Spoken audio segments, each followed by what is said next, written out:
attention. We'll get ready to get started. Thank you all for coming out. My name is David Bowman. I'm the interim dean of the College of Natural Sciences and Mathematics here at Cal State Fullerton. I'd like to start by thanking you all for coming here tonight and begin by introducing our Vice President for Academic Affairs and Provost of the University, Dr. Jose Cruz, to give us some opening words.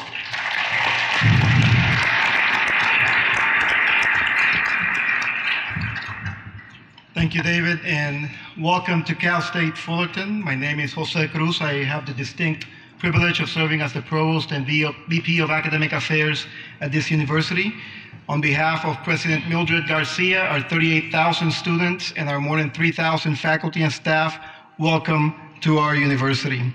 We want to welcome you to California State University and today's symposium on the impact of oil extraction in North Orange County. The symposium is an unprecedented collaboration between Cal State Fullerton and 6 of our neighboring cities, Brea, Fullerton, La Habra Heights, Placentia, and Yorba Linda. It is also an excellent reminder that as a university, we're not only in the business of expanding access to higher education, improving the learning of our students, and also increasing their chances to graduate, but also that we are in the business of pushing the frontiers of knowledge and better serving our communities. I would like to extend a special welcome to the mayors, city council members, city managers, and other public officials from our neighboring communities who have taken the time to co-sponsor and attend today's event. Would the officials from our partner cities please stand to be recognized?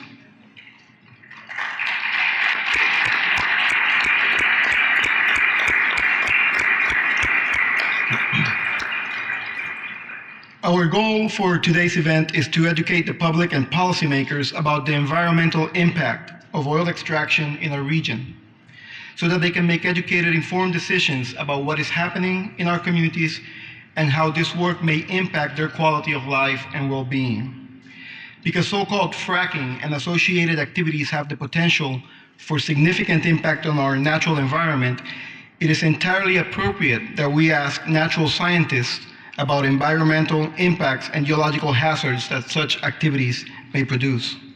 As a public university, it is also entirely appropriate that we help educate the public about these issues in a nonpartisan, unbiased form.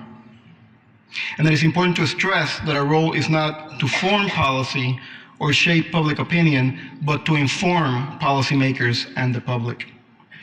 Today's symposium will feature experts in the fields of seismology, hydrogeology, air quality, and environmental geology, who will speak to the potential impact of oil pumping, including fracking, on our groundwater, earthquake hazard, and water quality.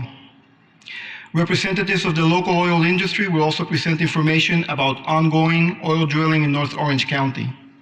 And representatives of the California Division of Oil, Gas, and Geothermal Energy Resources, the government entity responsible for overseeing oil production in California, will be on hand to discuss regulatory and policy aspects of oil drilling.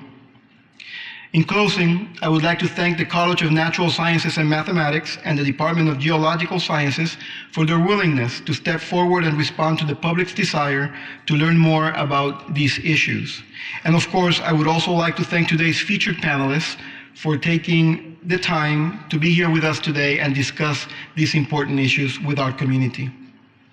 At this time, I would like to introduce Dr. David Bowman, Interim Dean of the College of Natural Sciences and Mathematics, who will be moderating today's symposium. Please join me in welcoming Dr. Bowman.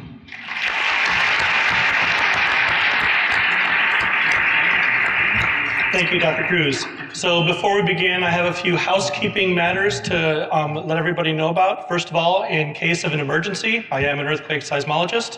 In case of emergency, the exits are behind you, the doors you came in, as well as the doors behind the podium. The doors on the side are not exits. Restrooms, because I'm a human being, are in the doors behind you. If you need to use the restroom, go out the back doors and turn right and follow the wall around. I also would like to echo Dr. Cruz in thanking our distinguished panel of experts to be here today, and especially our partners from the cities for helping us to bring together this symposium on this important subject.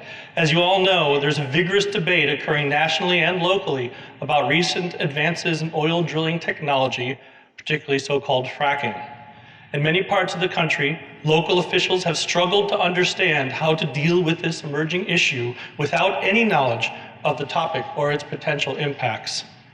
The goal of this symposium is to provide city leaders and the public with the critical information needed to understand the local impacts of the oil industry. The cities have specifically requested an information session to help them understand what's happening in our backyards. The university's role in this is to help educate society about the issues at hand.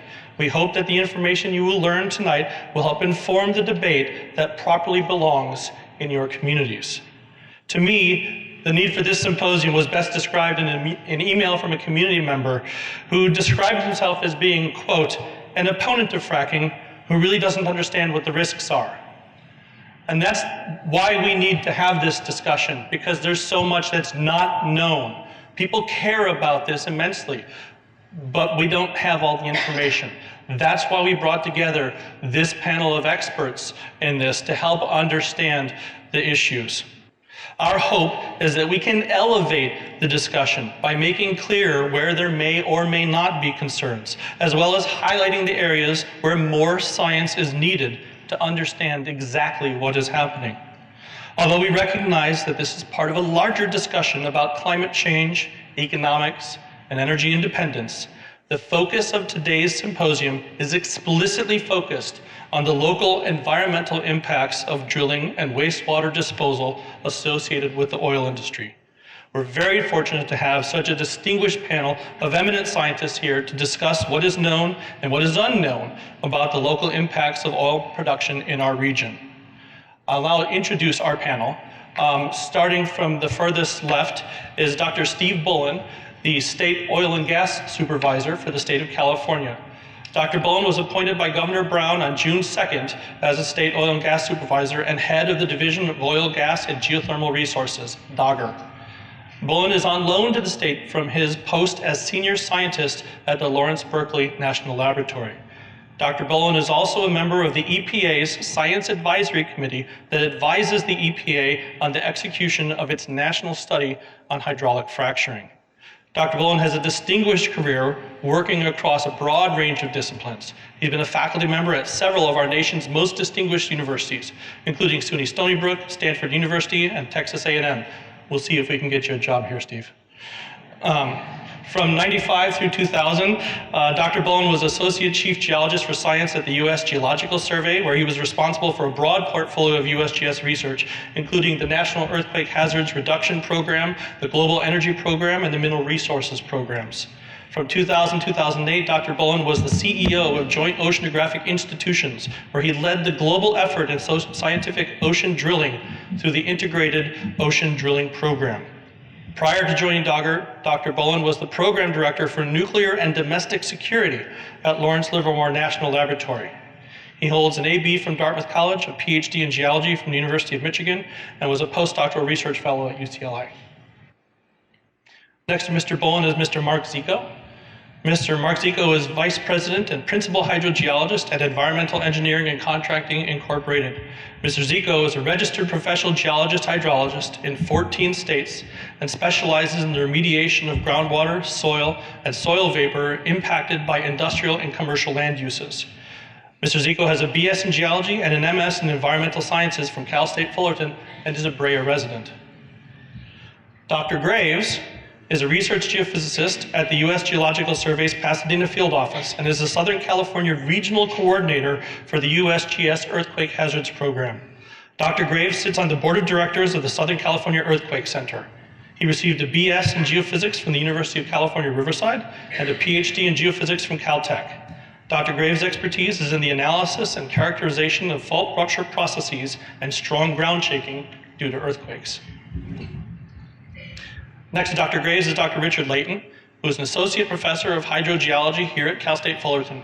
His expertise is field hydrogeology, soil and water contamination, hydrology and surface water, wetlands, coastal monitoring, geomorphology, field sampling techniques, and well hydraulics.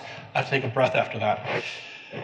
In addition to his academic work, Dr. Layton serves as a consultant to the groundwater and environmental industries. He's also served as chair of the Science and Engineering Division of the National Groundwater Association and was recently named the 2014 Ross L. Oliver Award winner for his outstanding contributions to the groundwater industry. Dr. Layton received his BS in Earth Science at St. Cloud State University, an MS in Environmental Earth Science from Western Michigan University, and a PhD in Geology with an emphasis in hydrogeology from Western Michigan University. Ms. Susan Nakamura is the Director of Strategic Initiatives at the South Coast Air Quality Management District. Ms. Nakamura's responsibilities cover toxics rulemaking, the Clean Communities Plan, California Environmental Quality Act, and the Air Quality Management Plan.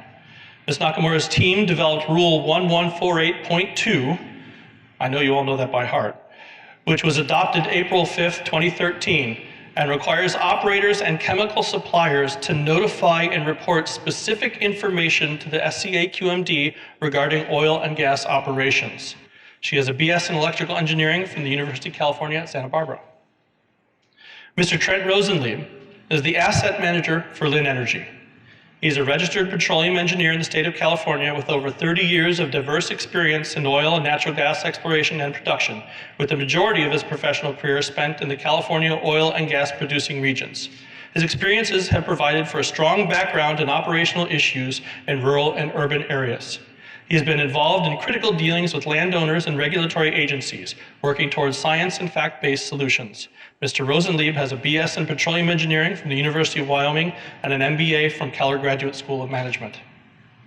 And finally, Dr. John Bresky is Assistant Professor of Health Science at Cal State Fullerton, where he teaches classes in occupational safety and health, worksite injury prevention, global environmental health, and air pollution and health. Dr. Bresky's area of research includes characterization of workplace exposures to airborne particles and hazards, or chemicals, the prevention of workplace injuries and illnesses in marginalized worker populations, and methods of educating communities and youth on environmental health topics such as air and noise pollution. Dr. Bresky earned his PhD in public health from the University of Illinois at Chicago in 2011 and worked with the Illinois Dental Medicine Responder Technology Office prior to joining the faculty at Cal State Fullerton. Currently, he also serves as the president-elect of the OC chapter of the American Society of Safety Engineers. And I specifically asked Dr. Bresky to be with us today, not as a presenter on our panel, but as a resource, as a health science professional, so that if we have questions arise about the health science impacts, we have an expert on hand to help support us with those questions. Each one of the panelists before us, and Steve, if you'd like to get ready, each one of these panelists will make a brief presentation about their subject area. After the panelists present, I will ask any questions that were pre-submitted through our website or through the email that may not have been addressed in the presentations. At any point in the evening, audience members, including those that are watching view the live stream, may send in email questions directly to frackingsimp@fullerton.edu. The email address has been playing on the screens. It's up there as well. We'll put it up again for people to see. If you don't have a digital device or you're not quick enough in your thumbs and you're sitting in the audience, you can raise your hand, and students that are sprinkled throughout, students raise your hands, right? They're all geology students back there, have these pieces of paper that they'd be happy to give to you along with little golf pencils to write down your questions. They'll collect your questions, take them to the back of the room where Phil Armstrong and Chris Weaver-Bowman, the chair of geology and one of the geology faculty members, will take those questions and email them through the wizardry of the internet to my iPad, where I'll be able to ask them live. So we really do encourage the public, all of you, to engage in this as a discussion. We are limited for time, so I'm going to stop talking now. And recognize that there's a lot of interest, and we hope we can get to every question that's out there. Finally, one last word. If you would like to engage in the community discussions after this symposium, several advocacy groups have brochures and flyers available in the atrium. And I'd also like to remind the audience that Cal State Fullerton has a commitment to civil discourse. Out of respect for our distinguished panel, your fellow citizens, and the students present here from the university, we ask the audience to refrain from disrupting the proceedings. The university does reserve the right to remove any audience members who disrupt the event. And with that, I would like to ask Dr. Bullen to kick us off.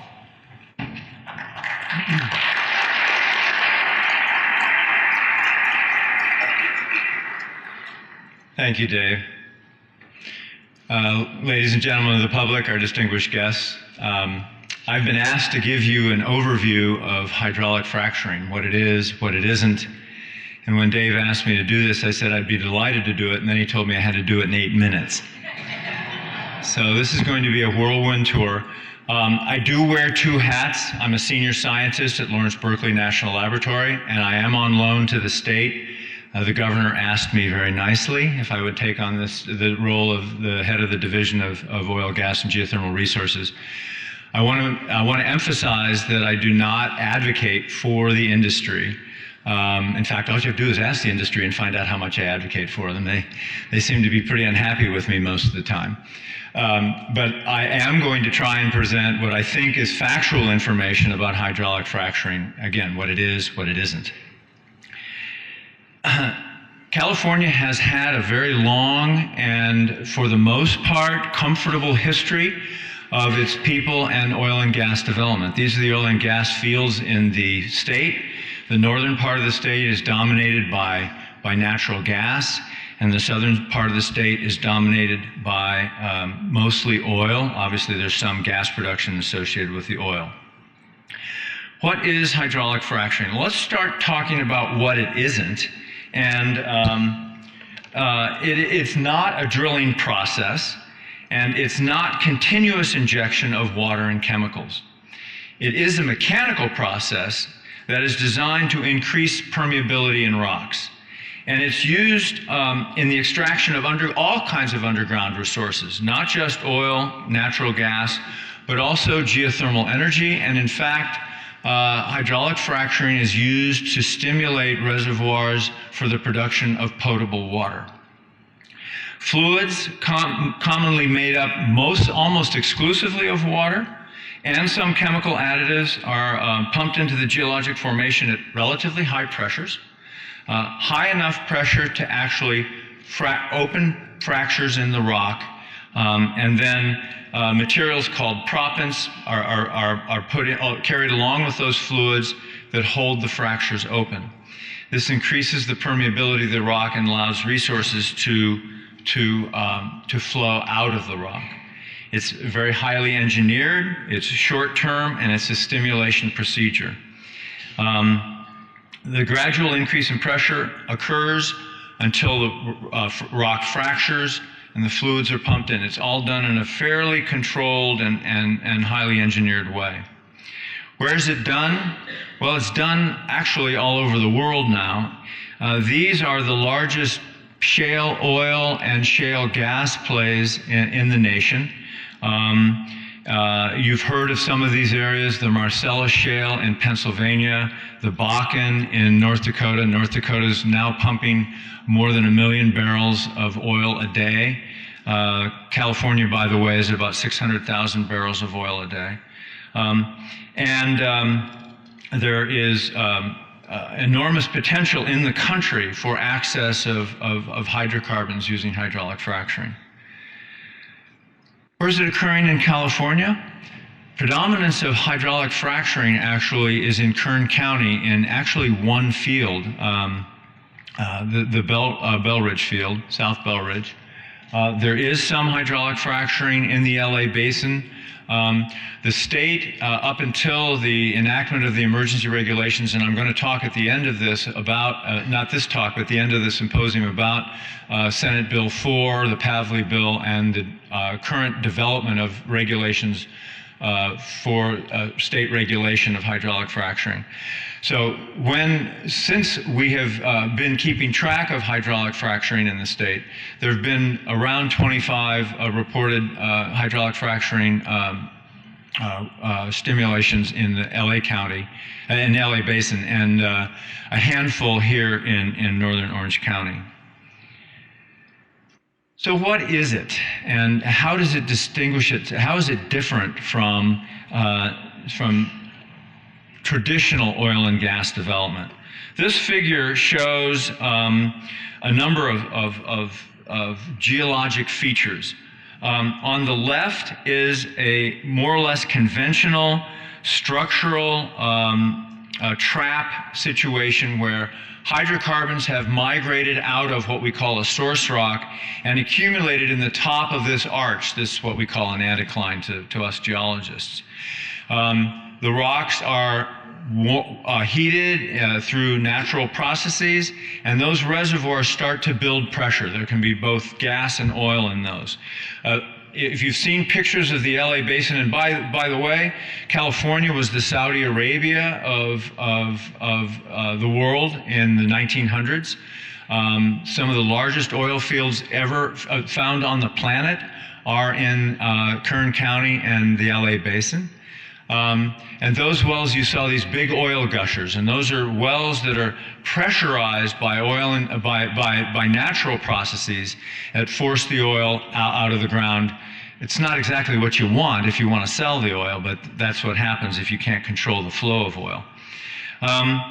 For shale gas and shale oil, you'll see towards the center of the diagram some deeper wells, and one well that shows what's called a horizontal lateral to the left. And what distinguishes sort of more or less conventional oil and gas from what we call unconventional oil and gas is that we're actually drilling into what would have been considered in the 60s, 70s, and 80s source rock to actually circumvent the natural process that would have heated these rocks, caused the hydrocarbons to migrate into some sort of structural trap, be it some sort of anticline or some fault created trap where the hydrocarbons are trapped. They're not always trapped. The La Brea tar pits and other oil seeps around the state are evidence that oil reservoirs leak through time.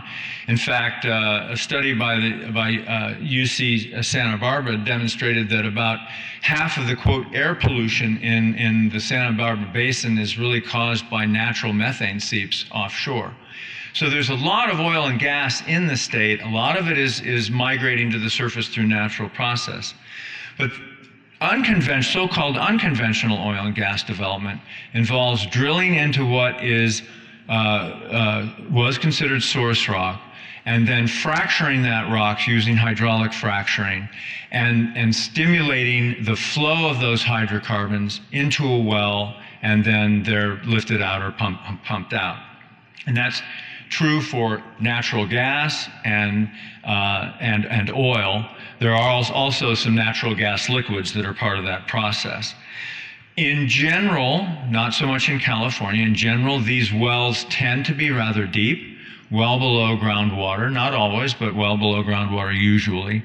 And this is where California differs from a lot of the rest of the country in the style of unconventional oil and gas development. Back in Pennsylvania, North Dakota, and so forth, there's really what geologists call something approaching layer cake geology. You can follow the same formation for long distances, and hence the horizontal laterals that are drilled, technology actually developed by the DOE in the 70s, can go for very long distances and upwards of 2 miles. In California, because the geology is different, the formations are different, and we have lots of faults in the state, the geology tends to be more complicated, and a lot of the hydraulic fracturing is actually done in vertical wells. We will probably see more horizontal wells as time goes on, but the style of unconventional oil and gas development or well stimulation is somewhat different in California. This is a diagram of well casings and a completed well, and the preponderance of evidence indicates that if there are problems in the derivation of unconventional oil and gas resources, it has way more often than not to do with how the well is completed and problems with well completions, rather than what goes on deep underground with the injection of water and hydraulic fracturing fluids and proppants. This is the zone where you're most likely to encounter groundwater, and a properly completed well has a nested set of casings, which are then cemented, some of them back to surface, that provide multiple barriers of the drilling activity, drilling fluids and so forth, from the groundwater and protected waters. And actually, just 2 recent studies came out that showed that a huge percentage of the problems are really around improperly completed wells, rather than what goes on farther down.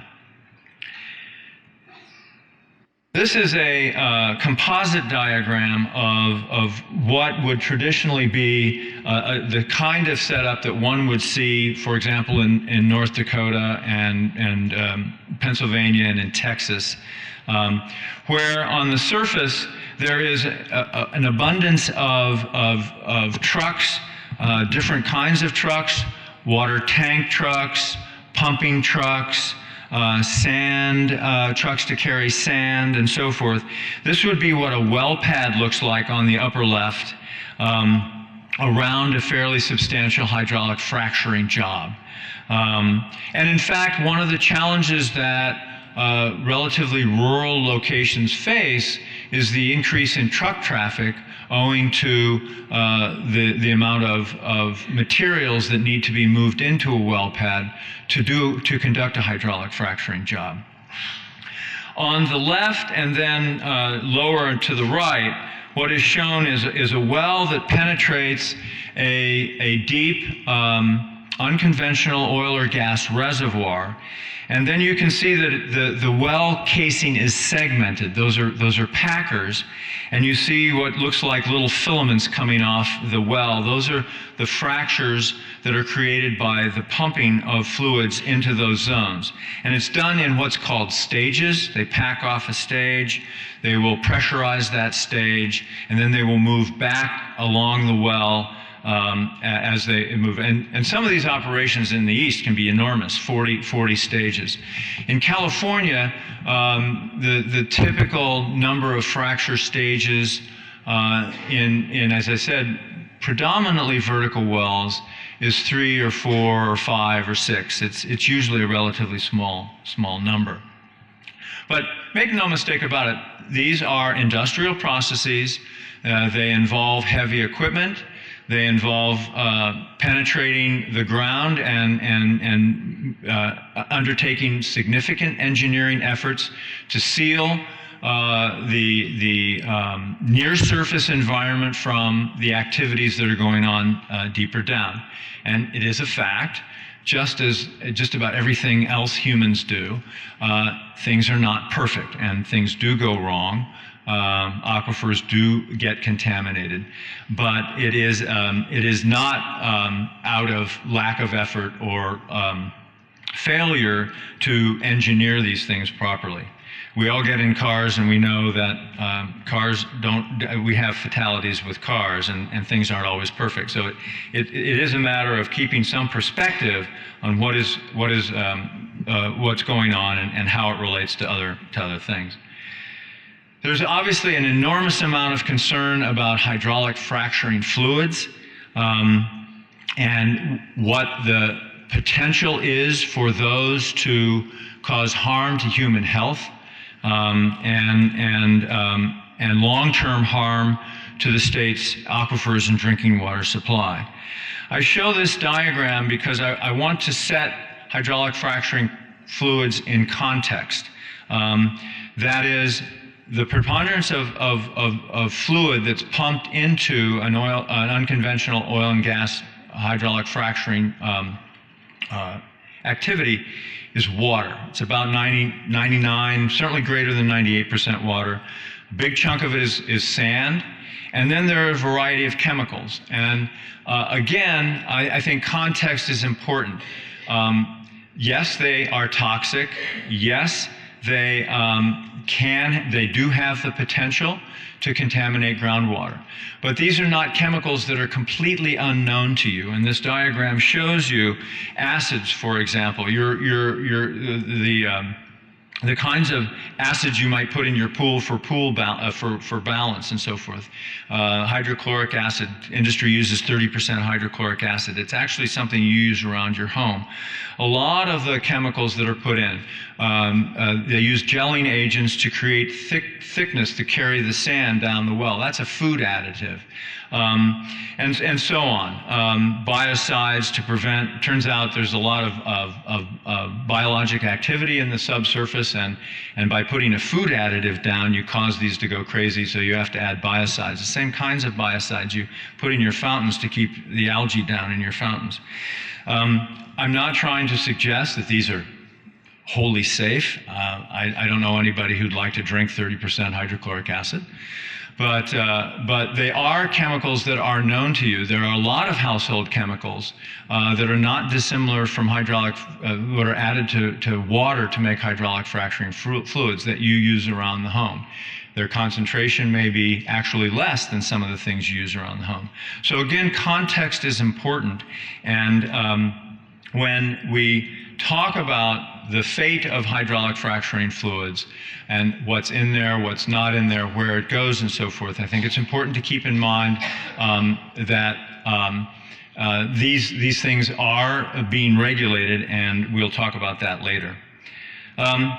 Statewide data, remember the state did not collect detailed data on hydraulic fracturing jobs until emergency regulations went into place as a result of the passage of the Pavilion bill. We have, but since then we are required to receive disclosures. The regulations, which are under development now, will go into effect July 1, 2015.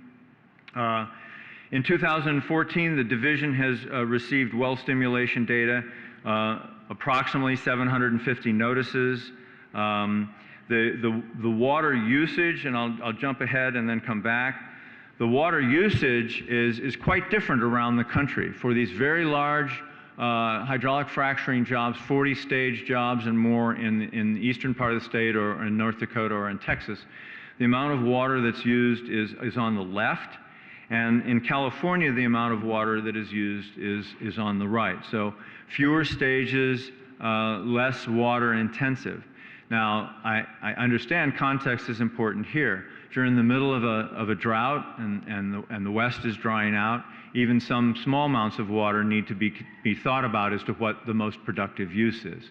But the fact is that what you read about and what you hear about going on in other parts of the country is very different here in California. And so average water usage is something we're keeping track of. And as I said earlier, 98% of the well stimulation treatments are in Kern County, most of those in one field. So I want to finish by showing you an animation. It's prepared by the geomechanics group at Lawrence Livermore National Laboratory, a group that I used to work with quite extensively. And what you're going to see is really an animation of what actually is going on underground. So you imagine that you are all supermen and superwomen and you have X-ray vision, and you are now looking down on a horizontal lateral that's drilled into an unconventional oil and gas deposit. This is a real rock.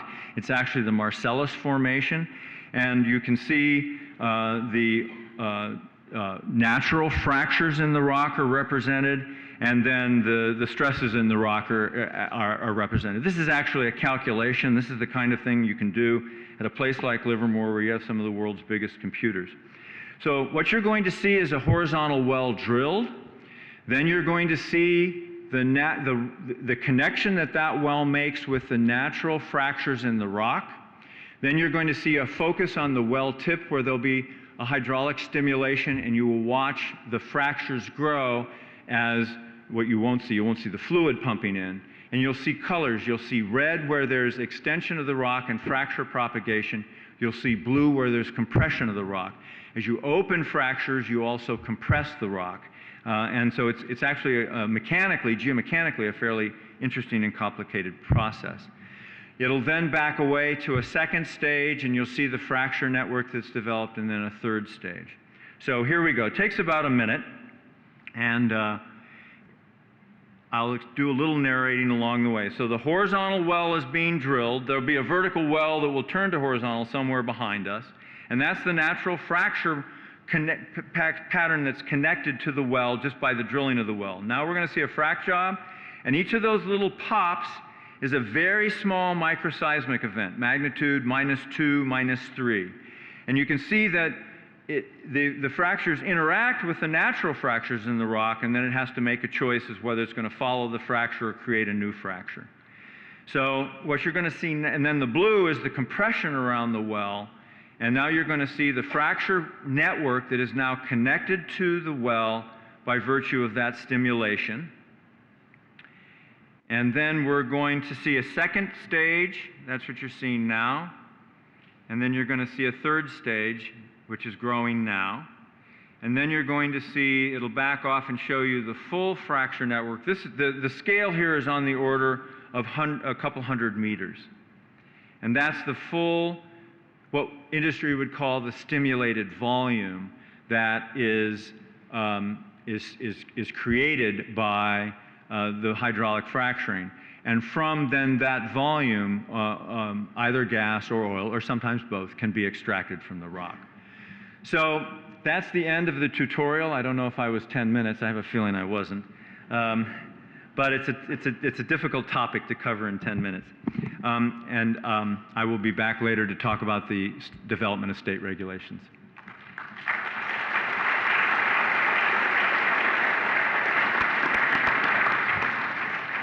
Okay, thank you, Dr. Bullen. We call that geologic time. That's okay. You're within 1 million years. That's not bad. While we're swapping out our computers here, Steve, if you don't mind, I'll ask one quick question while the technology is being changed. How long have we, and this is one that came in during the presentation, how long have we been keeping track of hydraulic fracturing in California? Depends on what you mean by keeping track. Required by state law since November of 2013, I think. Prior to that, we weren't required by state law to keep track of it. Now, the division has known about some hydraulic fracturing jobs, but we haven't kept track of it in any sort of regular or organized way. Thank you. Okay, so our next speaker is Mr. Mark Zico, who will talk to us about some of the environmental aspects. And if Matt can help you get your presentation going.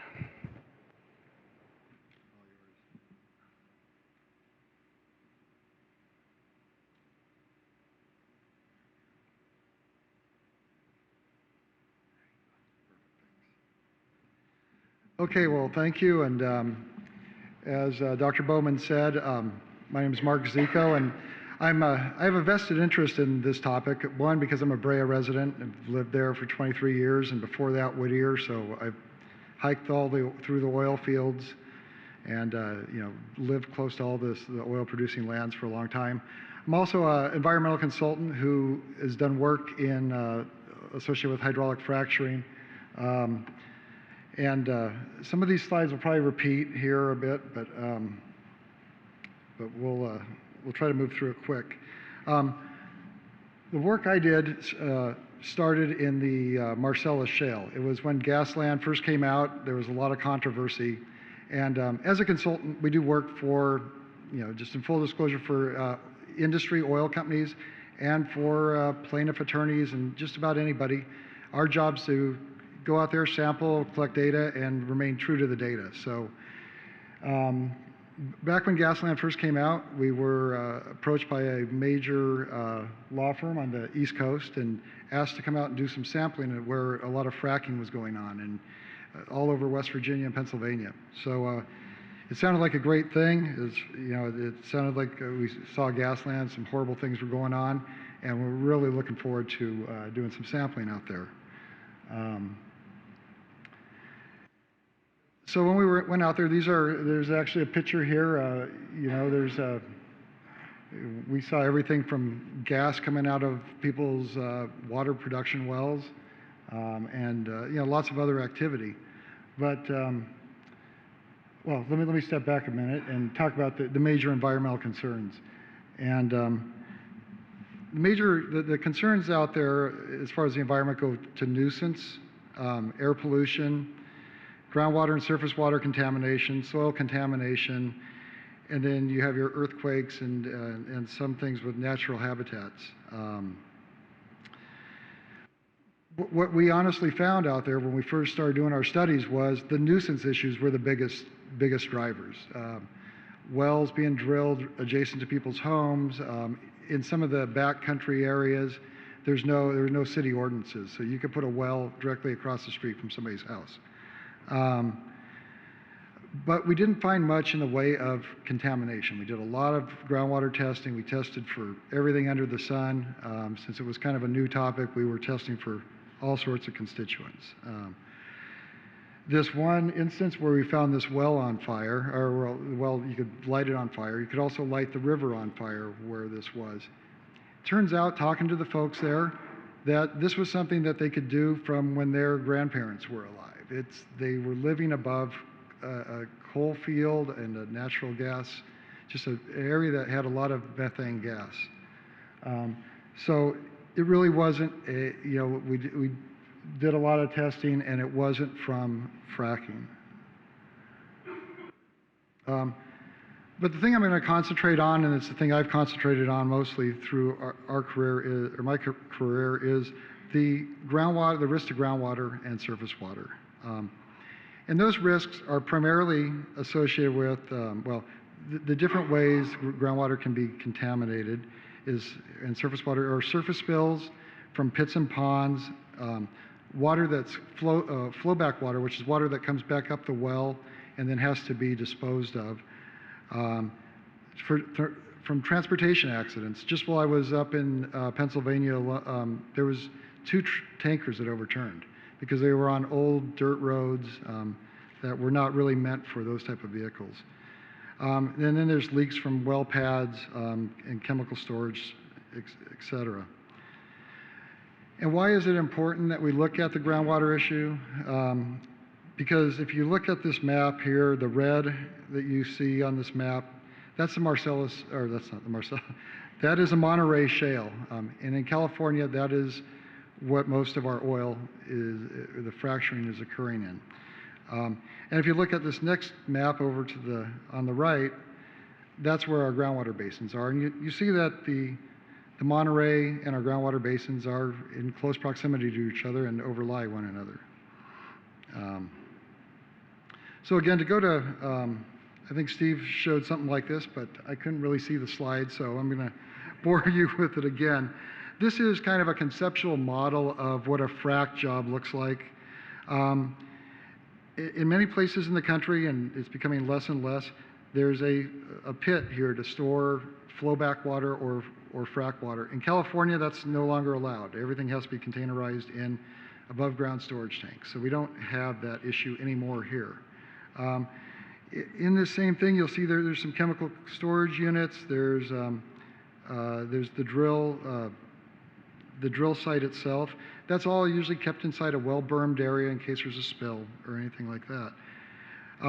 You have to extract water for the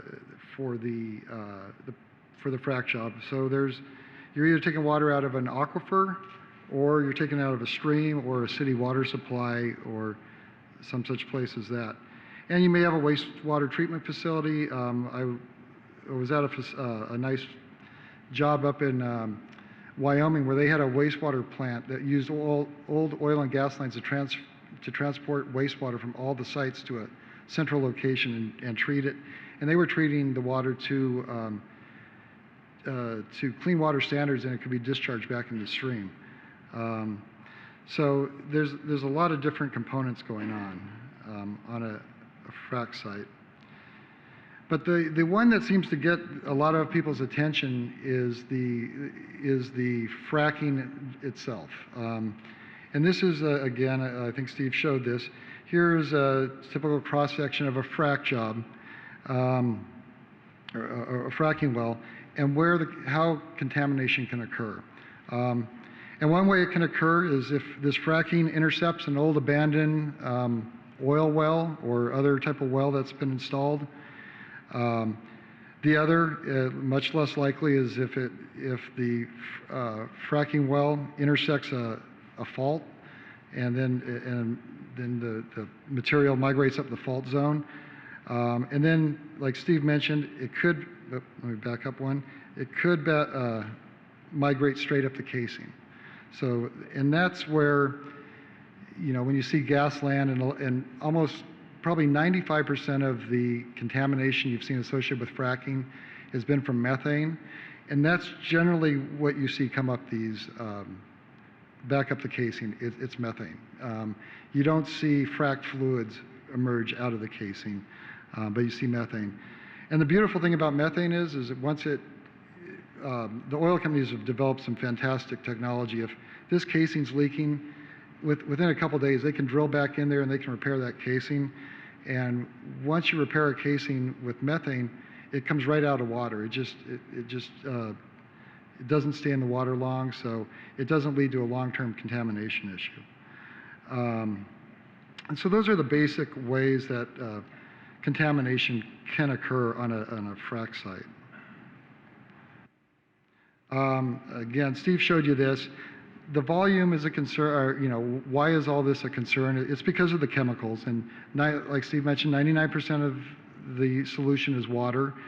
In the Marcellus Shale, they can use up to 8 million gallons of water. So the reason there's a concern is that means there's 80,000 gallons of other chemicals that are put into the well. Here in California, that's more like 1,500 gallons of other chemicals. And a big part of that is sand. And then a lot of other, like Steve mentioned, very common household items. So real quickly, just so so there has been a lot of incidents reported of groundwater contamination from fracking. And this map kind of shows the states where that's happened. The East Coast region in the Marcellus, it's like I said, probably 99% methane issues up here. Same in Texas, and in down here in the Midwest. In California, a lot of our fracking is just for oil. Well, let me step back. I was going to talk. There is a one documented case that the EPA has agreed is groundwater contamination from fracking. And this was way back in 1982 when a frac job occurred, and they believe that it intersected an old abandoned well, migrated up through an improperly abandoned well to the water table and caused some contamination. But that is really the only documented instance from hydraulic fracturing itself. EPA is currently studying 4 other sites. They've been studying these for several years. A report's supposed to come out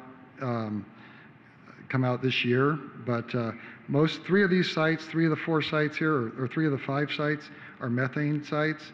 The other are surface spills that have caused contamination from sumps, pits, and ponds. In California, there has been 1 reported instance of groundwater contamination, and that was from a 96 million barrels of wastewater that leached out of a pit into the groundwater surface. And there was a lawsuit, and the oil company settled out. Again, this practice has been discontinued. In California, you can't put your wastewater in a pit anymore. You have to keep it containerized in what they call these big Baker tanks. They hold thousands of gallons of fluid, and so they have to be held there until they can be transported off-site and disposed or injected into a deep well. Now, so I want to put this in perspective a bit. This is just another cross-section of a typical industrial setting. And I know it's hard to see, but this is your groundwater aquifer, this blue in here. This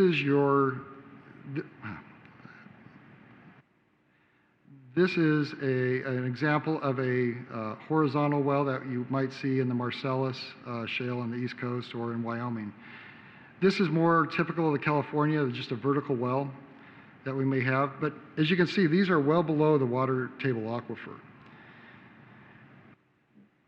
The bigger problems, and where most of the problems with fracking occur, is when you have a leak from a pit or pond. But you also have to keep in mind that we have lots of other things that can contaminate the groundwater. We have thousands of underground storage tanks that sit in the water table, sit, right next to, well, you probably have one within a few hundred feet of your home. Each gas station holds something like 30,000 gallons of pure product, and some of it sits, like I said, right on the water table. So, again, you have many industries that can contaminate groundwater, and we have methods in place to protect them. Here's an overview of California. There's a little over 2,200 hydraulically fractured wells in California at this point, over history. Most of those in the Central Valley. Here is a list of the underground storage tanks, or all the underground storage tanks that are in California that are undergoing remediation. And can't read that, but it's something like 42,000 cleanups from underground storage tank releases, and that's pure gasoline, not a diluted concentration, pure gasoline that's released to the environment, and is impacted the water table in many instances. This is just Orange County, LA County, and you can see here there's well over 10,000 cases of leaking underground storage tanks. So I guess my point here is we have one instance of hydraulic fracturing in California impacting the groundwater table.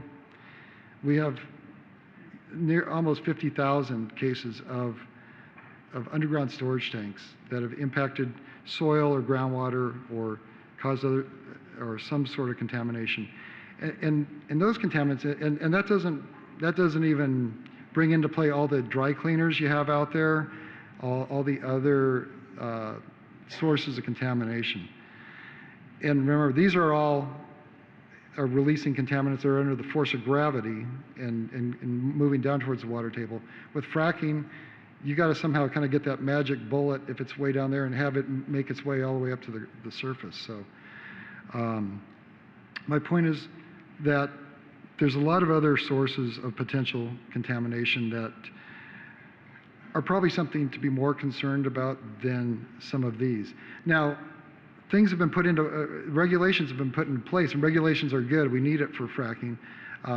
Underground storage tanks, most of those leaks occurred before the 1980s when regulations were put in for double-walled storage tanks and things like that. Similarly, with the fracking, some good regulations are needed and have been put into place to contain the flowback water, the frack water, et cetera, so we don't have releases. But we don't want, just like we don't want to stop driving our cars because underground storage tank leaks, we don't necessarily need to stop fracking because of a accident or two here or there. We just need to find ways to prevent it. And one of the big things I advocate is groundwater monitoring and background testing. Before an oil company fracks, there's now regulations. The Division of Oil and Gas has put in some, along with the State Water Board, has put in some very good regulations that are going to require background testing of water and then continuous testing after a frack job. One comment that always comes up is we don't know what's in frack fluid. I just wanted to give you a kind of a side-by-side comparison. I probably can't read it here, but most of you probably don't know what's in gasoline. There's hundreds of constituents in gasoline, and this is kind of a comparison of gasoline and hydraulic fracturing fluid and Hostess Twinkie. I mean, most of you don't know what's in that either, and there's a lot of weird stuff in there, and some of it's the same stuff they're putting down a frack well. Anyways, the other big issue is the use of groundwater. A typical frack job, again, uses 150,000 gallons of water, but each day, the average golf course in California uses 300,000 gallons of water. So, it's not much, relatively speaking. And I talked a little bit about SB4, so I think David will move on and let next person talk. Thanks, Mark. I'll never look at a Twinkie the same way.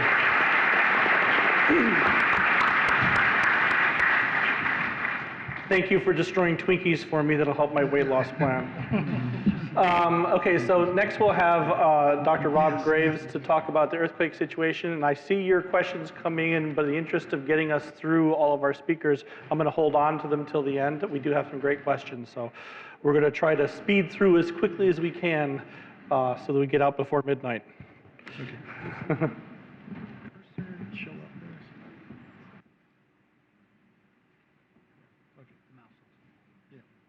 Okay.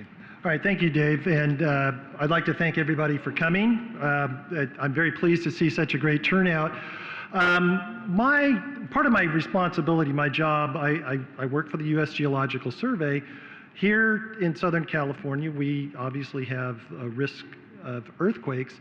Part of my job is to provide reliable information as quickly as possible whenever an earthquake occurs, whether it be to the public, to municipalities, to other government agencies, to emergency responders.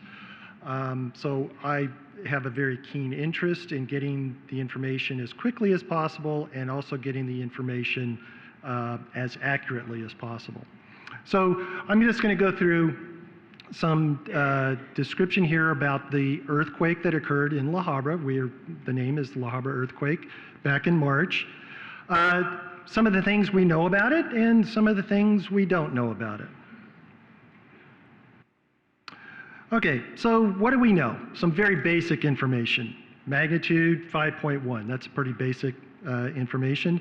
The earthquake was located at a depth of about 5 kilometers, 3 miles beneath the city of La Habra. Now, in relation to other earthquakes in California, this depth is actually a little bit shallower than is typical, although it's not unprecedented. The earthquake, the main shock, was actually preceded by 2 foreshocks, magnitude 3.6 and 2.1, that occurred about an hour before the main shock. And when those earthquakes occurred, they were earthquakes in and of themselves, but we call them foreshocks since a larger earthquake occurred after it. Now, after the 5.1, the largest aftershock was magnitude 4.1, and the whole aftershock sequence, there were tens or hundreds of smaller events. It's actually very typical compared to other earthquake sequences that we've observed in California. Oops. Now, the rupture, so earthquakes happen on faults, and I will also call this a rupture plane. This particular earthquake occurred on a secondary fault, and it was adjacent to, but not on, some of the larger previously identified faults in this area. That's the Puente Hills Thrust Fault and the Whittier Fault. And I'll come back to this in a couple slides just to provide a little bit more context about that. Okay, some things we don't know. This list is not exhaustive because there's many things that I don't know. But I'll try to highlight some of the most relevant ones. What is the name of the fault? So in the Los Angeles region, there are many major faults, and these have been identified through decades of geologic investigations, and we've named most of these faults. However, the crust is riddled with numerous additional faults, secondary faults. They're close to these larger named faults, but they're distinct structures, and they can have earthquakes. And it's actually common for most of our moderate or smaller earthquakes, about magnitude 5 and smaller, to occur on these secondary faults. It would be impossible to find and name all of these faults beforehand. Typically what happens is we have an earthquake and we say, yes, we now recognize that fault structure.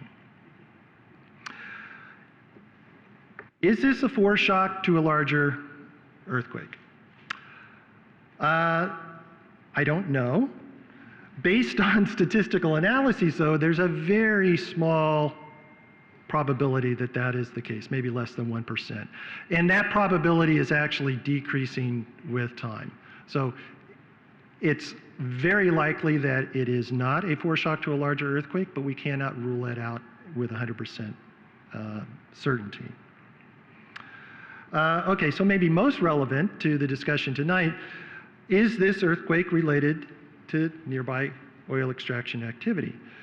And I would say that there is currently no direct or strong evidence to be able to link this earthquake with the oil extraction activity. Now, the factors governing the possible relationship are complex, and they're not all that well understood. So it's something that does require further study, but at this point in time, there does not look to be any direct evidence. And I'll highlight some of that as we go forward. Okay, so a bit of background, and some of this has been touched on in the previous talks, but just to make sure we're all kind of on the same baseline here. Hydraulic fracturing, or fracking, very rarely causes earthquakes of significance. And when I say of significance, magnitude 3 or larger. So that's typically earthquakes magnitude 2 or 3 can be felt, and that size and larger can cause damage. And the reasons have been outlined by some of the previous speakers. It's typically performed at somewhat shallow depths. It's a short-term activity. The fracturing process is actually done fairly quickly, and it has a low rate and volume of materials and fluids that are injected. And then much of that material is extracted from the well, so it's a kind of a cyclical process. Okay, so what part of this process actually can induce earthquakes? Most induce seismicity of concern related to oil extraction is caused by wastewater injection. And the wastewater is a byproduct of the fracking process, so in that sense maybe it's related, but it's the actual injection of that wastewater deep into wells. And the reason why there's some notable and important differences, these wells are typically, but not always, deeper, in many cases below the groundwater reservoirs. It's a much longer term activity, so there's a lot of wastewater that is developed by the fracking process, and that's pumped in, and it's pumped in there for long-term storage. It's not going to come out. That's the intent. It's also typically done under a higher rates of injection and higher total volumes of injection. And so that process can significantly alter the pore pressure of the material at those greater depths, and it can also alter the state of stress in the subsurface geologic materials. And those are the things, those are the factors that can possibly relate to the nucleation of seismic activity. Okay, a couple more background points here. Another potential issue with oil and fluid extraction is that it can cause subsidence and associated ground deformation and even faulting activity. And there are examples of this, even in the LA Basin. It has been, as I think Steve had mentioned, you know, about 100 years ago, or the early part of last century, the amount of oil that was being extracted in the LA Basin was at a rate that was leading the world. So there were some areas where the ground was subsiding substantially, and it has been postulated that the 1933 Long Beach earthquake may have been related to that activity. It's a little hard to sort that out at this point, but that is a possibility. Now, to some extent, I think that process has been understood. There's ways to mitigate against it by pumping in fluid to balance the pressure, but that has to be done in a very closely monitored way, and you want to maintain stable pressure gradients. There is an example, 1963, there was a failure of the Baldwin Hills Reservoir that was due to over-pressurization by pumping water back in to the Inglewood oil field. Okay, here's another tidbit that may come as somewhat of a surprise. In Southern California, oil extraction activity actually predates earthquake monitoring. So the earliest wells oil production wells go back to the 1880s and 1890s. The systematic locating and monitoring and cataloging of earthquakes really didn't start until Caltech put in the seismic network in 1932. And what this means is that we actually have a lack of kind of pre-extraction or pre-production baseline in terms of what the background levels of seismicity are. Now, I'm not suggesting that all the earthquakes that happen now are due to the oil activity. We know earthquakes have occurred over centuries in the past in California, and they will continue to occur. But it means that trying to understand and monitor this problem is difficult because we have two things going on at the same time that we're trying to sort out. Okay, in terms of the relationship between seismicity and oil extraction activities, the mechanisms relating those two are currently not all that well understood. This is kind of a new phenomena, and there's a lot of information that is becoming available. It's being studied, but it really is kind of at an immature stage. In areas where the strongest evidence supporting some kind of causal relationship, for example, in Oklahoma, where we've seen this, it occurs where there's very high rates of injection and very large total volumes of injection, much higher than what is occurring here in California. And I'll show an example of that a little later. However, just to make things complicated, there are a number of high injection and high rate wells where we don't see induced seismicity. So there's more going on here than just the amount and rate of fluid injection. And, you know, for example, it could have to do with the rock porosity, the underlying state of stress, pre-existing fractures, fluid diffusion rates. I'm sure there's many other things that could go on that list. The point is, it is a very, very complex problem, and we're just now starting to study it and try to understand it better. Okay, let's focus in a little bit more on California, Southern California. Southern California is underlain by a complex web of active faults. You can't go very far without tripping or stumbling across a fault. Okay, so what is shown on this very kind of artistic figure here? Imagine we're in a spaceship orbiting the Earth, and we're high above the Pacific Ocean off the west coast, and we're looking towards the northeast. And we've stripped off all the geology. We're actually looking at these colored surfaces here are all the major faults that have been identified. So here is the San Andreas Fault. For orientation, here's north, pointing up this direction. Downtown LA is here, underlain by numerous faults. Here is La Habra at the intersection. This is actually the Whittier Fault and the Puente Hills Thrust. So, and these are just the faults, the major faults. There are a number of these secondary faults. So, actually, by show of hands, how many out there in the audience felt the earthquake back in March, the La Habra earthquake? Wow, okay.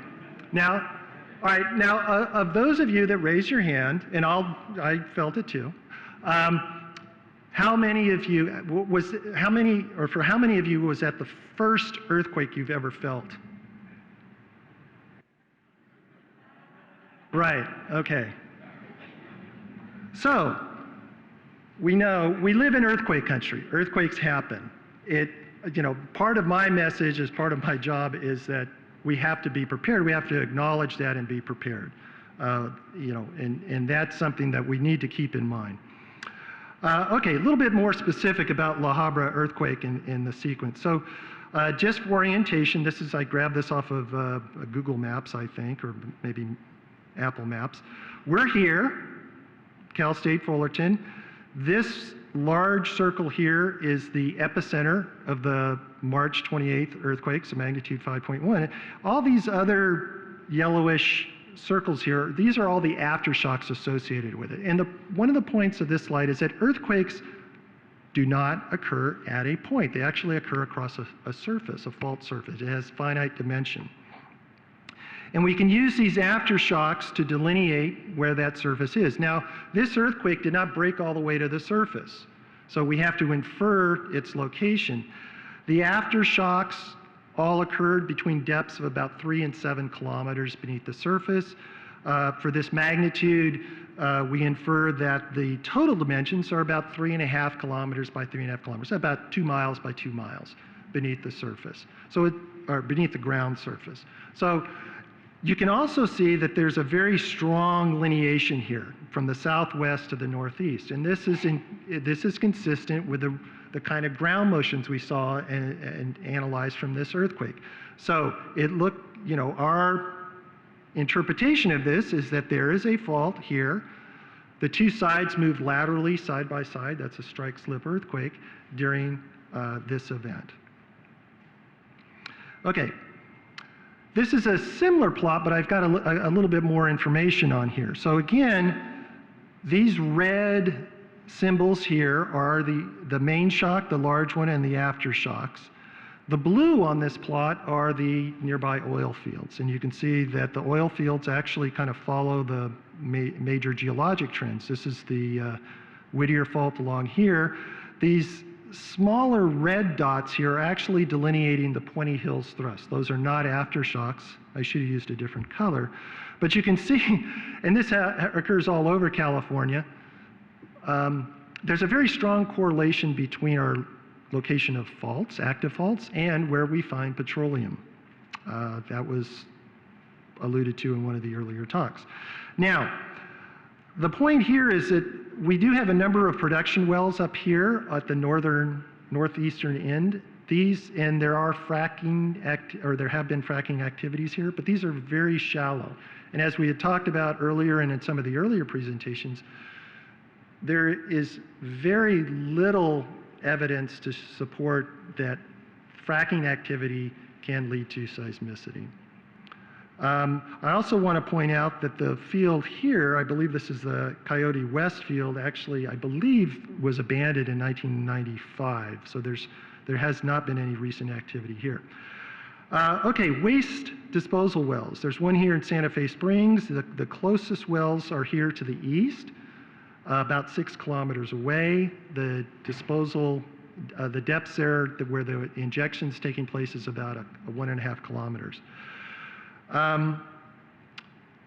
Now, there is no indication of any type of seismicity, say, migrating from these wells to the location where this earthquake occurred, and that would be one indication that there might be a causal relationship.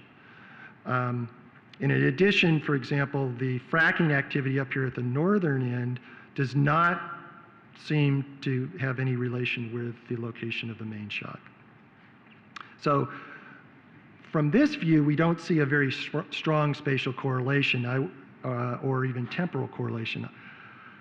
I want to contrast that with an area that you've probably heard about, and that is Oklahoma. And this has been a very hot topic. It's been talked about in the media, and I think it's probably something that is very prominent in your thinking in regards to fracking activities.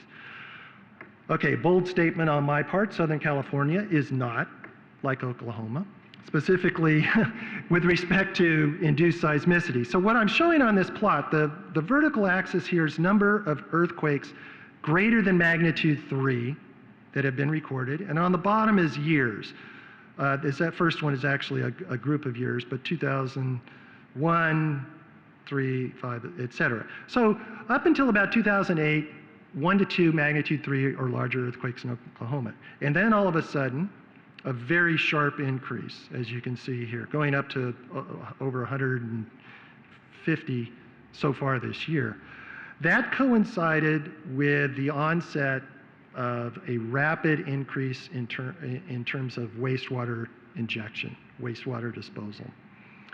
Also, and I don't have the map, but the locations of the wells and the seismicity are very close by, within a few hundred meters or within a kilometer or so. So there's a very strong spatial and temporal correlation between the increase, the dramatic increase of seismicity and the wastewater disposal. I've superimposed on this the rates of seismicity for California, for Southern California. Now, it's quite variable year to year, and it kind of depends on, if we have a major earthquake. For example, 2010, we had the large earthquake in Baja, which created a lot of low-level seismicity here. But even though it bounces around, on average, it's about 120 magnitude 3 larger earthquakes per year. Now, think about that. That's about 1 magnitude 3 or larger earthquake every 3 days. Okay, we live in California, maybe we expect that. Well, look what's happened here in the last couple of years. 2013, actually in total, well, pretty close, Oklahoma and California. 2014, this is through May, there's about 4 times the rate in Oklahoma as in California. So the situation in Oklahoma and also in parts of Texas is dramatically different than what we're seeing in California in terms of the rate of seismicity and its relation to the oil extraction activity. Okay, so this is just to summarize. I guess my main point is that the causal relationship between the activities, the oil extraction activities, and the magnitude 5.1 earthquake appears unlikely at present, although it cannot be ruled out conclusively. Relatively low volume and rate of injection, the spatial correlation just isn't there, the temporal correlation isn't there. And the earthquake sequence actually looks fairly typical. The one thing about it that's a little bit different is that it's a little shallower than what we typically see, although not unprecedented. So the key to improving our understanding is doing things like we're doing here. We need to increase cooperation and monitoring. And this includes seismic instrumentation, so we know where the earthquakes are and how big they are. More access to how much injection is taking place, and then also building collaborations among industry, government, and the public so that we can all learn about this process and move forward in an educated manner. And that's all I have. Thank you. So I see the issue with having a bunch of earth scientists is that they all have a geologic definition of time. So this is the time when normally we should do a 7th inning stretch, but I'm a hockey fan, so we're going to plow on. And Dr. Layton, I know, is a hydrogeologist, so he will go through in warp speed with his presentation and single-handedly get us onto time. Right, Dr. Layton? Yes, boss. External funding just went downhill again? Yes, yeah, exactly. Sure. Good. Welcome and good evening, everybody. I really appreciate everyone coming out tonight, and hopefully you're enjoying this and at least getting some information. As Dave said, I'm going to have to go through this quickly because I don't want to lose my job.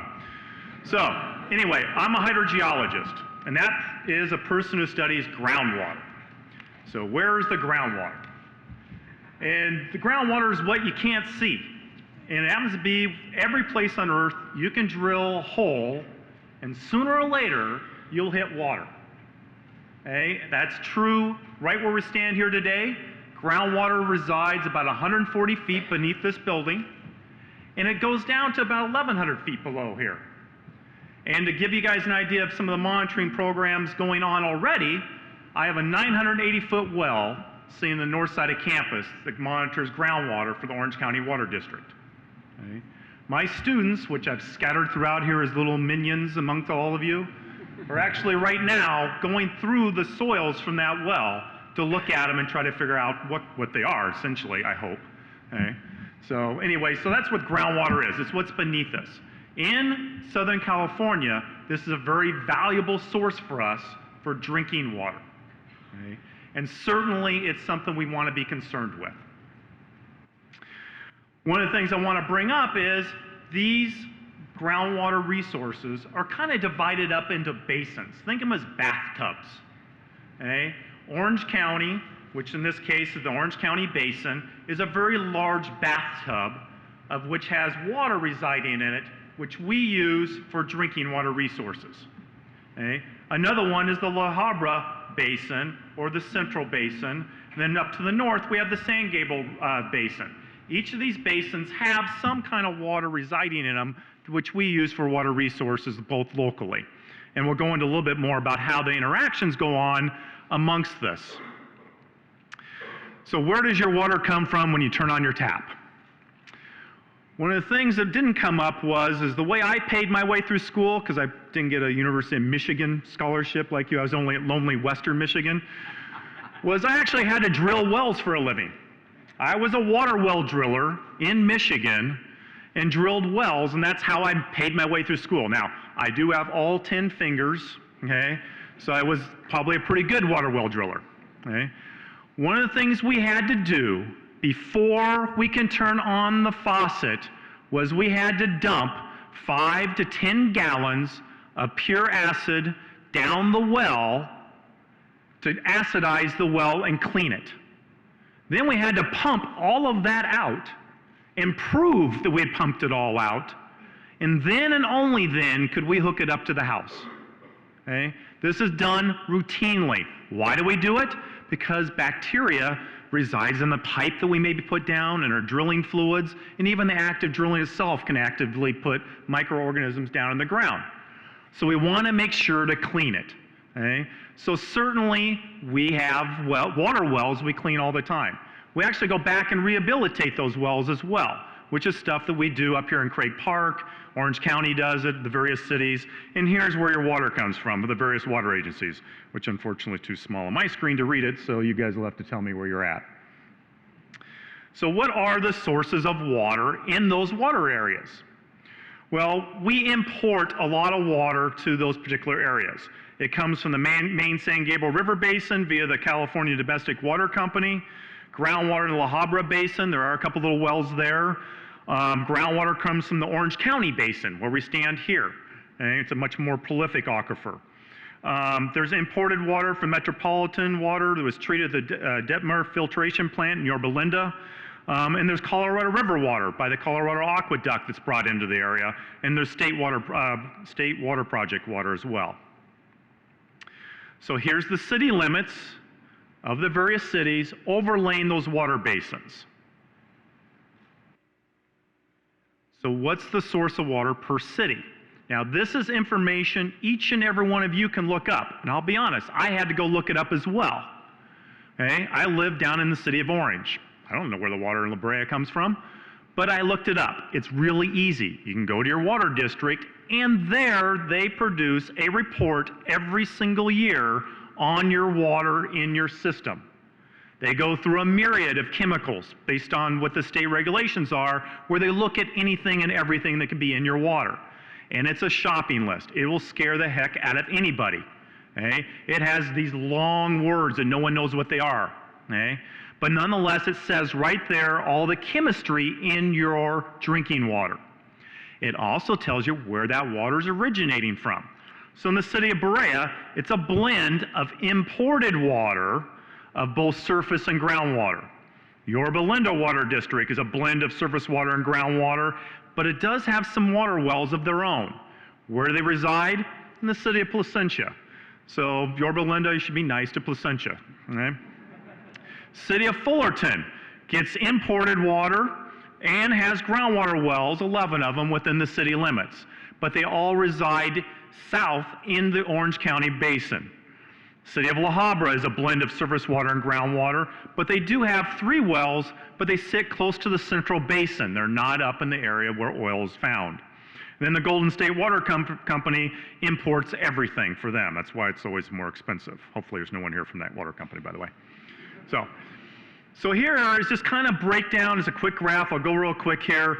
If you take the total allotment of water, the Brea water supplies, you can see there's a little green line through the middle of it. That's what the groundwater contribution to the city is. Most all of it's surface water and groundwater, and surface water brought in from somewhere else. La Habra is a little bit more groundwater, but it comes from those 3 wells down to the very southwest. And the city of Fullerton is pretty well mixed between the 2. So what are some of the sources of contamination that each and every one of us have to concern ourselves with? Okay? Yes, we're here to talk about fracking chemicals and everything else. As a professor and as a person who lives in Orange County, I'm more concerned with some other things, and I'll tell you why. Gas stations. I haven't met a gas station yet that didn't leak. Okay?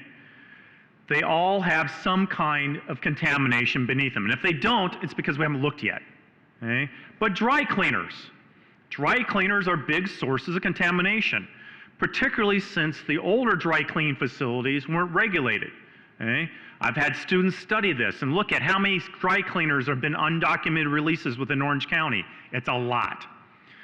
Wastewater lagoons, certainly that can be associated with drilling and other activities, but it was also something tied to the aerospace industry, which helped bring Orange County into the industrial ages. Landfills. Anybody live in Brea? Guess what you live on top of? An old landfill. That landfill most likely was not lined. Anything and everything everyone threw away is sitting in that landfill degrading over time, including the Twinkie that Mark talked about that's probably still edible. Okay? We also fertilize our yards.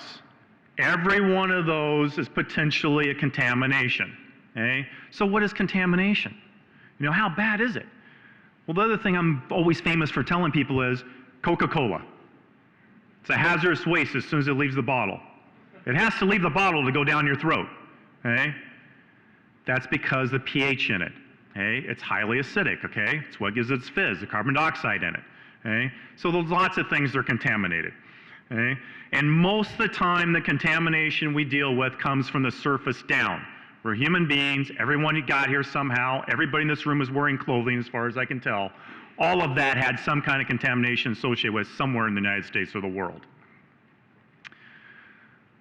Here is a simple map that I got online yesterday that shows the area we're talking about. And you see the city of Brea there. Each and every one of these red dots represents a known release of contamination within that area. It's not all of them, it's just the ones we know of. Okay? There are a lot of red dots on this map. Each of these red dots represents somebody going out there and monitoring the soil, the water, the soil gas. Okay? So everywhere has something. So let's talk about the oil fields. Here's a map showing where our water basins are at, mainly the La Habra Basin, the Orange County Basin, and each of the other blobs associated there are the known oil fields. Here again is information, it's freely available on the web from the state. It took me a few minutes to go get them, it took me longer to make the pretty map. Okay? And you can see the known faults in there too, because we just have the seismic stuff going on. Okay? Here's your city limits and where those oil fields are at. Okay? And here we are zooming in a little bit more to the East Coyote and the Brea Linda oil field, which, by the way, in the late 90s, one of my first jobs in California before they hired me here at Fullerton was actually I was a geologist overseeing some of the oil well abandonment in the Brea Linda oil field. Here is where the known oil and gas wells have been drilled. Okay? There's a lot of dots there. Okay? The green dots are where, if you go to the state website, it tells you where the fracking operations are happening associated with those oil wells. You notice they're all up there to the north, way away from our water resources that we have in Orange County.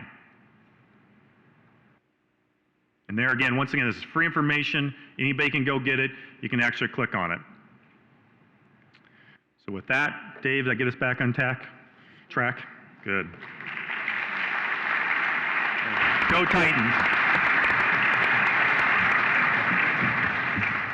So I see all the questions rolling in, and we're going to try to speed through to get to them, but this one that just came in I think is very pertinent, that is asking about the Physicians for Social Responsibility report. The disclosure made to SCAQMD revealed that crystalline silica was used so many times in 472 reported instances of fracking. What about the air quality? Well, that's a very timely question, because the next speaker is Ms. Susan Nakamura, who's going to talk about the impact on air quality.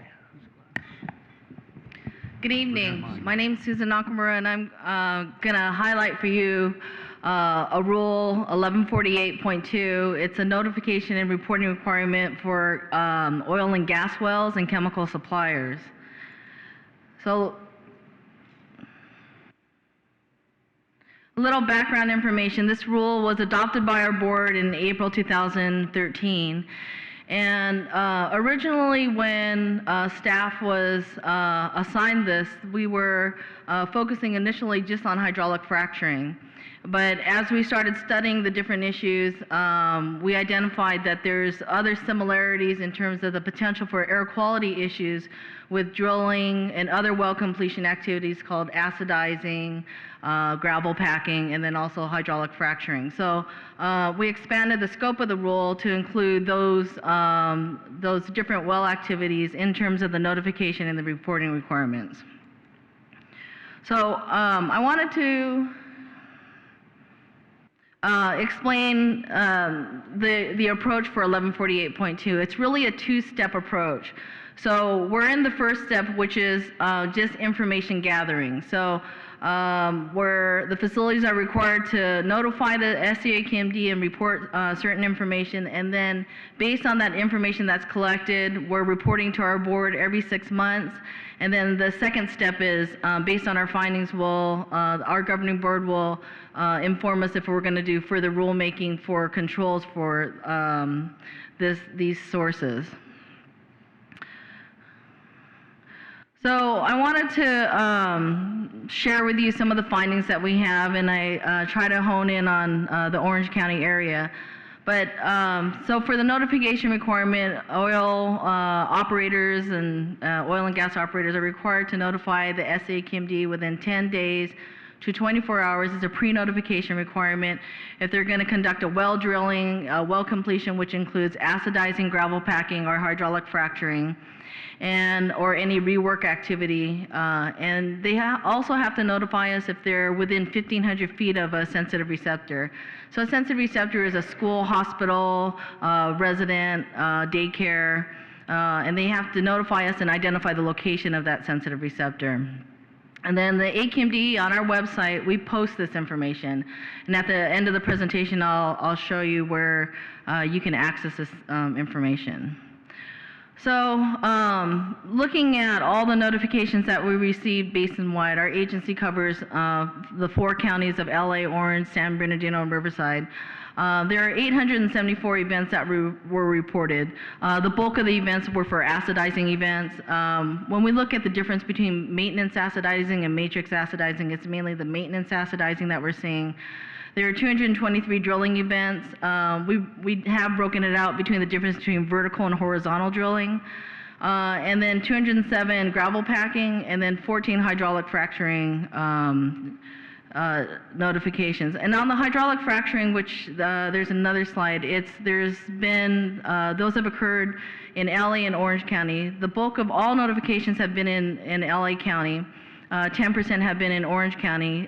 There have been 6 hydraulic fracturing notifications by Lynn Energy in 2013. And then the other bulk of the, which I'll get into in the next slide, is talks about the other types of activities. When we look at the distance of these activities in their proximity to sensitive receptors, there's about 60% of the wells in Orange County that are within 1,500 feet of a sensitive receptor, and the average distance is about 500 feet. This is just summarizing for the events in Orange County that there's, of the 58 events in Orange County, that there were the 8 hydraulic fracturing events in Orange County at Lynn Energy. There are a total of 14, with the balance being in LA County. The largest amount of activities that we're seeing are with the acidizing. This just shows a timeline. It's a busy chart, but it was just to show essentially when these events were occurring. And we wanted to just highlight that the hydraulic fracturing events that occurred really between a 2-month period in 2013, I think between June and August. Acidizing events, they really occur throughout. We've been looking at the data monthly. We have reports that we have on our website that have monthly reports, but we're looking to see, do you see a peak in a season, a certain month, but acidizing really seems to be occurring all throughout the year, and then as well as drilling events. This just shows the distribution in terms of the differing events that we're seeing in Orange County. And this shows graphically the distribution of where the different wells are. Predominantly, we're seeing the most activity in LA County with, like I had noted, 10% in Orange County. Some of the cities where you have probably the most activity would be Huntington Beach, Fullerton, and Brea. There's also activity in Habra Heights, and Placentia. So the other component to Rule 1148.2 is a reporting requirement, and it requires the operators and chemical suppliers to report to us the combustion equipment that's being used at the site, telling us the size, the duration, and the tier of the equipment. So that tells us what the emission factor is associated with that piece of equipment. They also are required in our rule to report the chemical usage. And the operators are required to report to us the non-trade secret information, and then the suppliers of the chemicals are required to report to us the trade secret information. They're required to provide us with a chemical name, the amount, the volume, or the mass, and whether or not that particular contaminant is a toxic air contaminant. They're also required to report to us the amount of flowback fluid that's basically the fluid that returns back to the surface. So this is just a quick summary. When we look at our engine use data from what's been reported so far, is that if you look at the hydraulic fracturing, in terms of the engine size, it's definitely the most intense process. Horizontal and vertical drilling, also in terms of the number of engines and the length of time that those two activities can occur, can also be a good source of emissions. This is just a summary of the average engine based on the different activities and the emissions. Drilling activities in terms of emissions is right behind hydraulic fracturing. In terms of most of these pieces of equipment are diesel powered, and depending on how close they are to sensitive receptors could be a concern. So the other part of our data collection has been on the fluids and the chemicals that are being used. So staff is just getting into really delving into this. It's, if you can imagine, it's really thousands and thousands of lines of data to try to understand and digest. But we just put together some summary information. I think, if you just look at this in terms of the volume of fluid that's used, hydraulic fracturing by far is the most intense in terms of the amount of volume. And then when we look at probably the next would be in terms of the drilling and the drilling muds and all that they're using. This is the average chemical usage, and these, all of these chemicals are toxic air contaminants, but I just want to caution that they don't all become airborne. And one of the activities that we've been trying to do is we're trying to get a sample of the flowback fluid. And by sampling the flowback fluid, it's going to give us, when we take it to our lab, we'll be able to analyze, knowing what some of the key toxic air contaminants are that are going down into the wellbore, to be looking for those to see if they're becoming airborne. But this was just an example of some of the key toxic air contaminants that we're tracking, that we're looking at. This is, these units are in pounds, but it gives you just a general sense. There's another activity that as part of Rule 1148.2 is we're doing well inspection summaries. And so we have inspection staff that's going out basically to observe the different activities. And so since June 2013, when we began implementation of the rule, we've done 92 inspections of a variety of different types of well activities. And so I wanted to just highlight some of that. So in terms of the observations of what we're seeing in terms of visible smoke, which is really the exhaust from the diesel equipment, 13 of those were about 14% where we saw visible smoke. About 14% of the inspections we saw visible dust. It could have been either visible dust from the crystalline silica or other types of dry materials as they're mixing it, as well as visible dust associated with fugitive emissions as a truck might be moving on an unpaved road. There's also been about just a little under 10% in terms of the noticeable odors associated with the inspections. It really varies from the different activities that we've been looking at. I added this slide. I had looked at the different questions that came in, and someone had a question in regards to the on-site monitoring and sampling and what types of tools that the SCAQMD uses. So when we go out on site, the inspectors go out on site and they bring a variety of different handheld devices to measure H2S, particulate, and then hydrocarbons. So we're also taking these vials out so we can also collect the flowback fluid. This is just there's a typo on here, but we've sampled about 9 drilling events. We have found that there's elevated levels, which elevated means that it's higher than the ambient levels for particulate matter and H2S in short durations. And then we've also seen elevated levels of some of the aromatic hydrocarbons. For the acidizing events, we've sampled 1 event. We didn't see any elevated levels of PM and H2S. The acidizing events generally tend to be very short in duration. We did see elevated levels of benzene and xylene. We've done some on-site monitoring of gravel packing, and we did see some elevated levels of PM, the particulate matter, both particulate matter sizes, PM10 and PM2.5.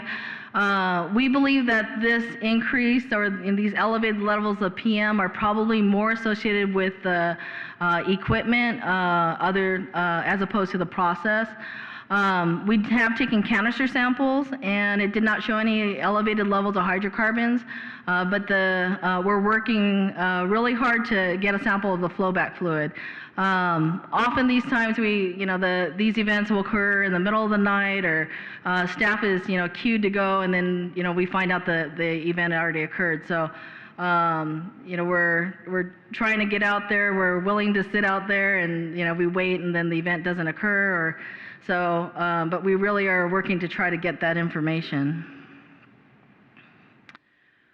So in regards to hydraulic fracturing, we did go to 2 events.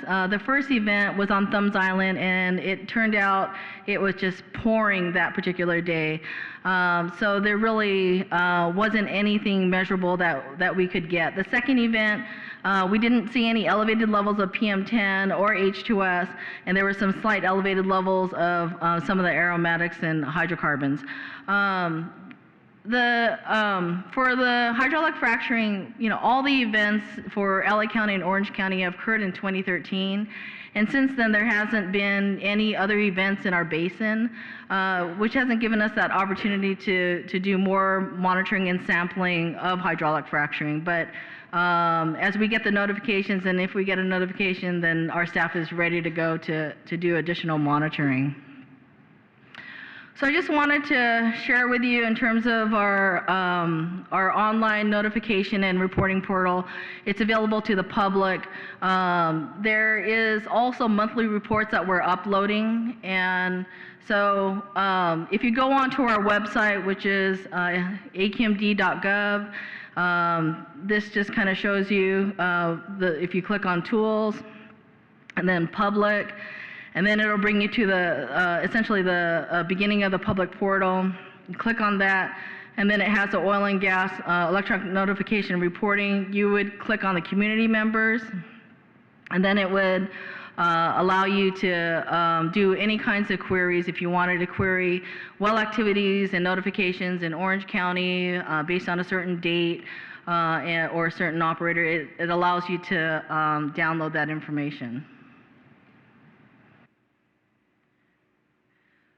So where we are right now is we're actually getting ready to report back to our governing board probably in October, and we're continuing to doing sampling and monitoring, and we're poised to go back to our governing board in spring 2015 in terms of a recommendation on how to proceed with this rule.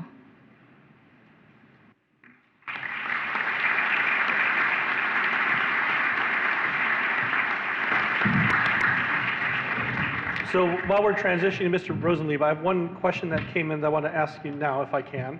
And the question was interesting. What are the consequences for not reporting a fracking event? And I'm going to add on to that and say, how would you know? Here we go.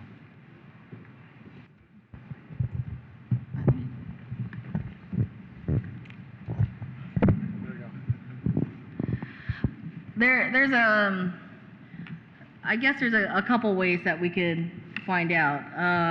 There are folks that are in the community that have periodically notified us of different, that are actually tracking events and looking at the distance to receptors and notifying us if there is an event that shows up or that they witnessed that doesn't show up on our website. So there's that piece of information that in terms of the community helping us in terms of informing us. Dogger does track. Unfortunately, we don't have the resources to compare the data that we're receiving with Doggers on a continuous basis, but we are looking and comparing that and look at that information together.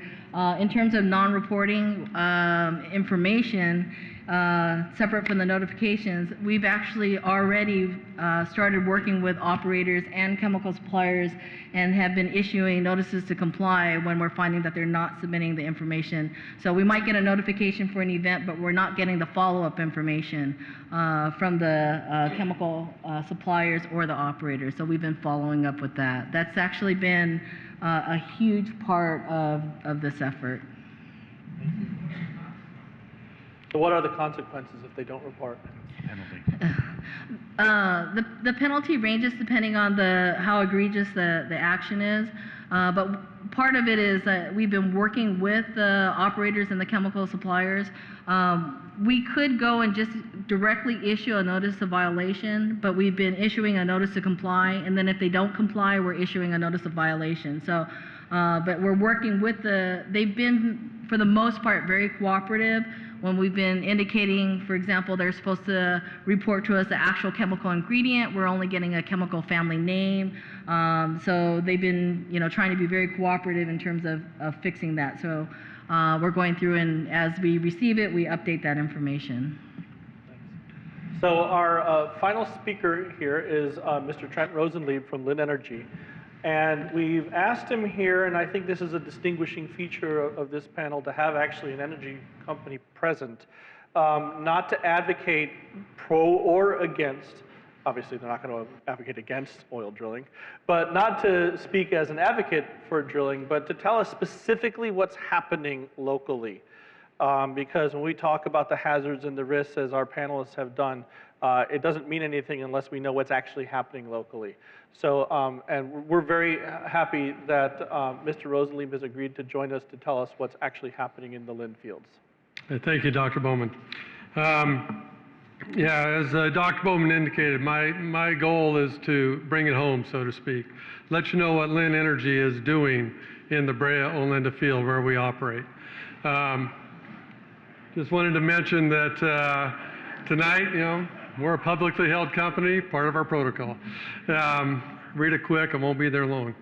But tonight I want to cover what Linn's operations are here in the Brea oil field, present some fundamentals of hydraulic fracturing, which Dr. Boland has already covered. So I'll kind of breeze through that, and then talk about our hydraulic fracturing operations, give you some specific data of the most recent hydraulic fracturing job that we conducted here.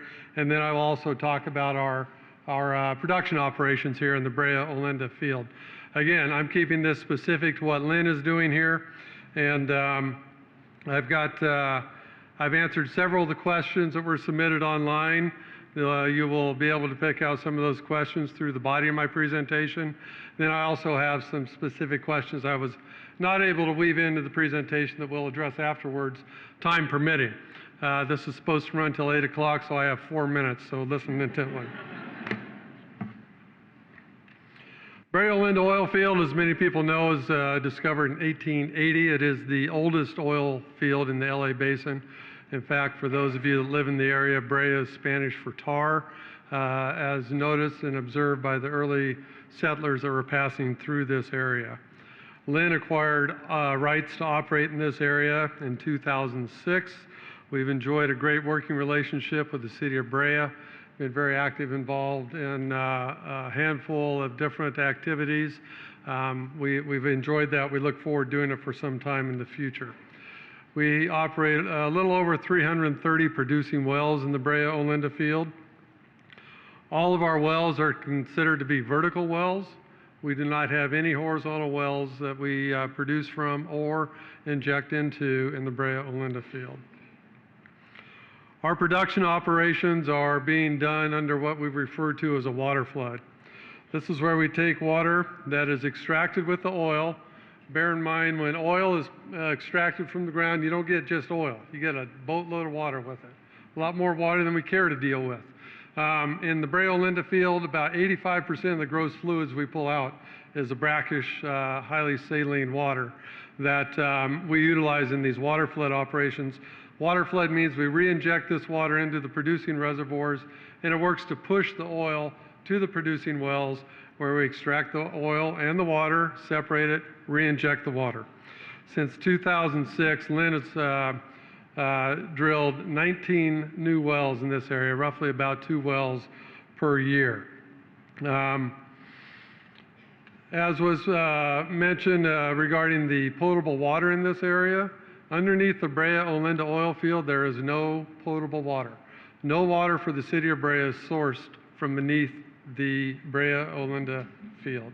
It was mentioned earlier that the water is sourced from California Domestic Water Company and the Metropolitan Water District that get their waters from the main San Gabriel Basin and the Colorado River and State Water Projects, respectively. We do produce some gas at the Brea Olinda field. Lynn uses the gas that is produced to run turbines. We generate our own electricity in that field. We do not buy any electricity from the grid, nor do we sell any gas via pipelines off our leases. We do generate a little excess electricity that is actually put back onto SoCal Edison's or SCE's grid. So we are self-sufficient with respect to that. Gas vapors from the wells and from the tanks are captured via a vacuum system, as is mandated in accordance with our South Coast Air Quality Management District permits. There are annual inspections by the AQMD. In addition to that, at least 3 times a year, we have third-party inspections come out to make sure that we are operating under the regulations and we are in compliance. Safety of the public, Lynn employees, and our contractors is paramount to what we do out here on an everyday basis. I'm going to blow through this hydraulic fracturing pretty quick. Dr. Bolin covered it quite well. A couple of things I just want to hit on real quick. Why do we do hydraulic fracturing? It's because oftentimes geologic formations are what a geologist would call very tight, which means the permeability is very low, and that does not allow the oil and gas and the formation waters to flow into the wellbore. Therefore, we induce flow channels through the hydraulic fracturing process. That's the main reason that it's done. And was mentioned earlier, it's done throughout the United States and the world. It's not limited to oil and gas wells. Water wells are hydraulically fractured and acid stimulated, as we just heard a little bit ago. Geothermal wells are often hydraulic fractured. Many cities have municipal waste sludge that they inject in wells at hydraulic fracturing gradients. City of Los Angeles has a large project down the harbor area where they get rid of municipal waste sludge by injecting it.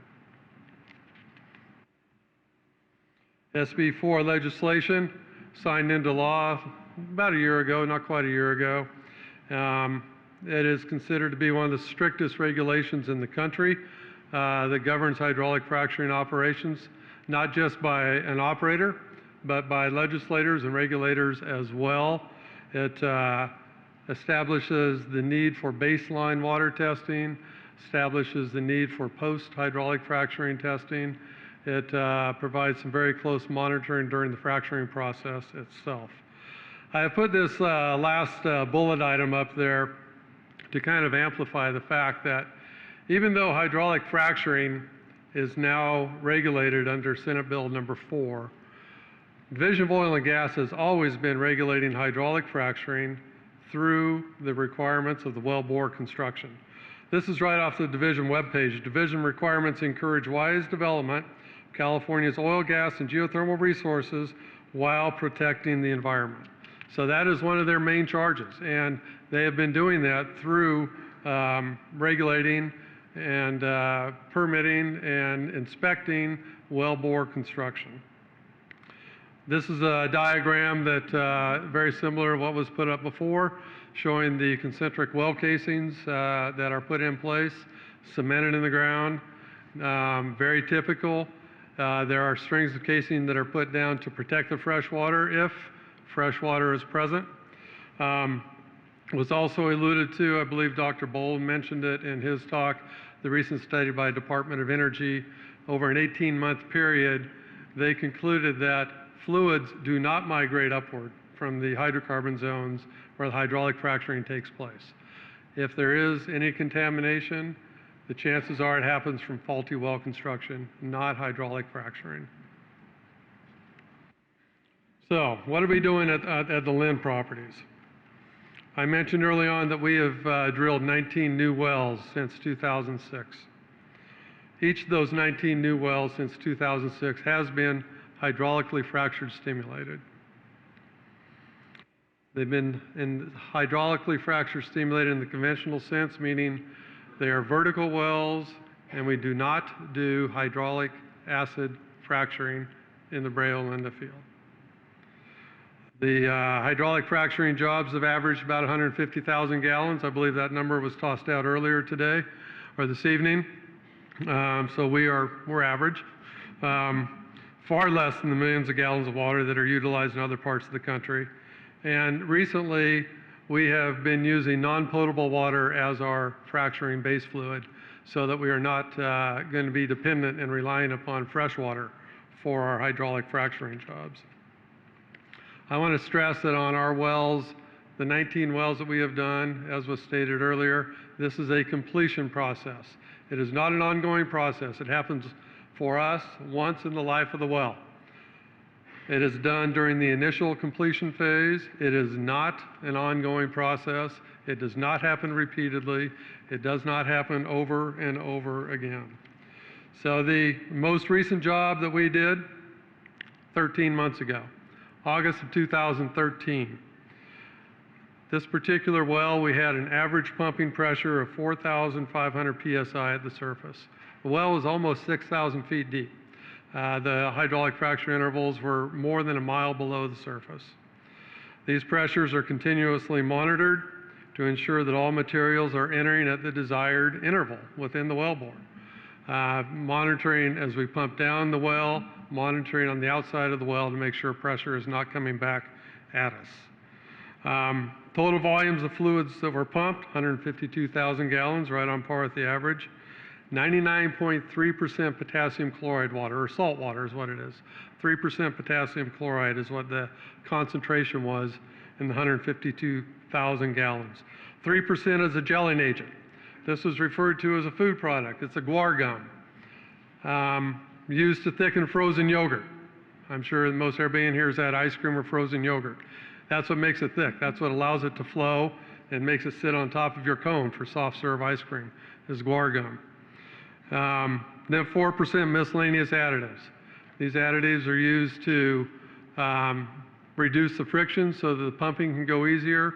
They're used to control corrosion downhole. They're used to control bacteria that may be present. And then we also put what is referred to as a breaker. This is used to, after the hydraulic fracturing job is pumped, we start to bring it back by pumping it out.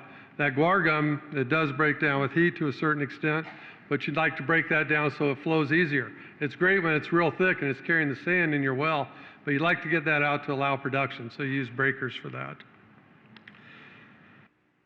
The actual time spent pumping this hydraulic fracturing job was only 2 hours. That's it. That pumping job was actually done over several days. It takes a few days to bring in the equipment. You can appreciate that we pumped 152,000 gallons of liquid. Takes a while to put that in storage tanks.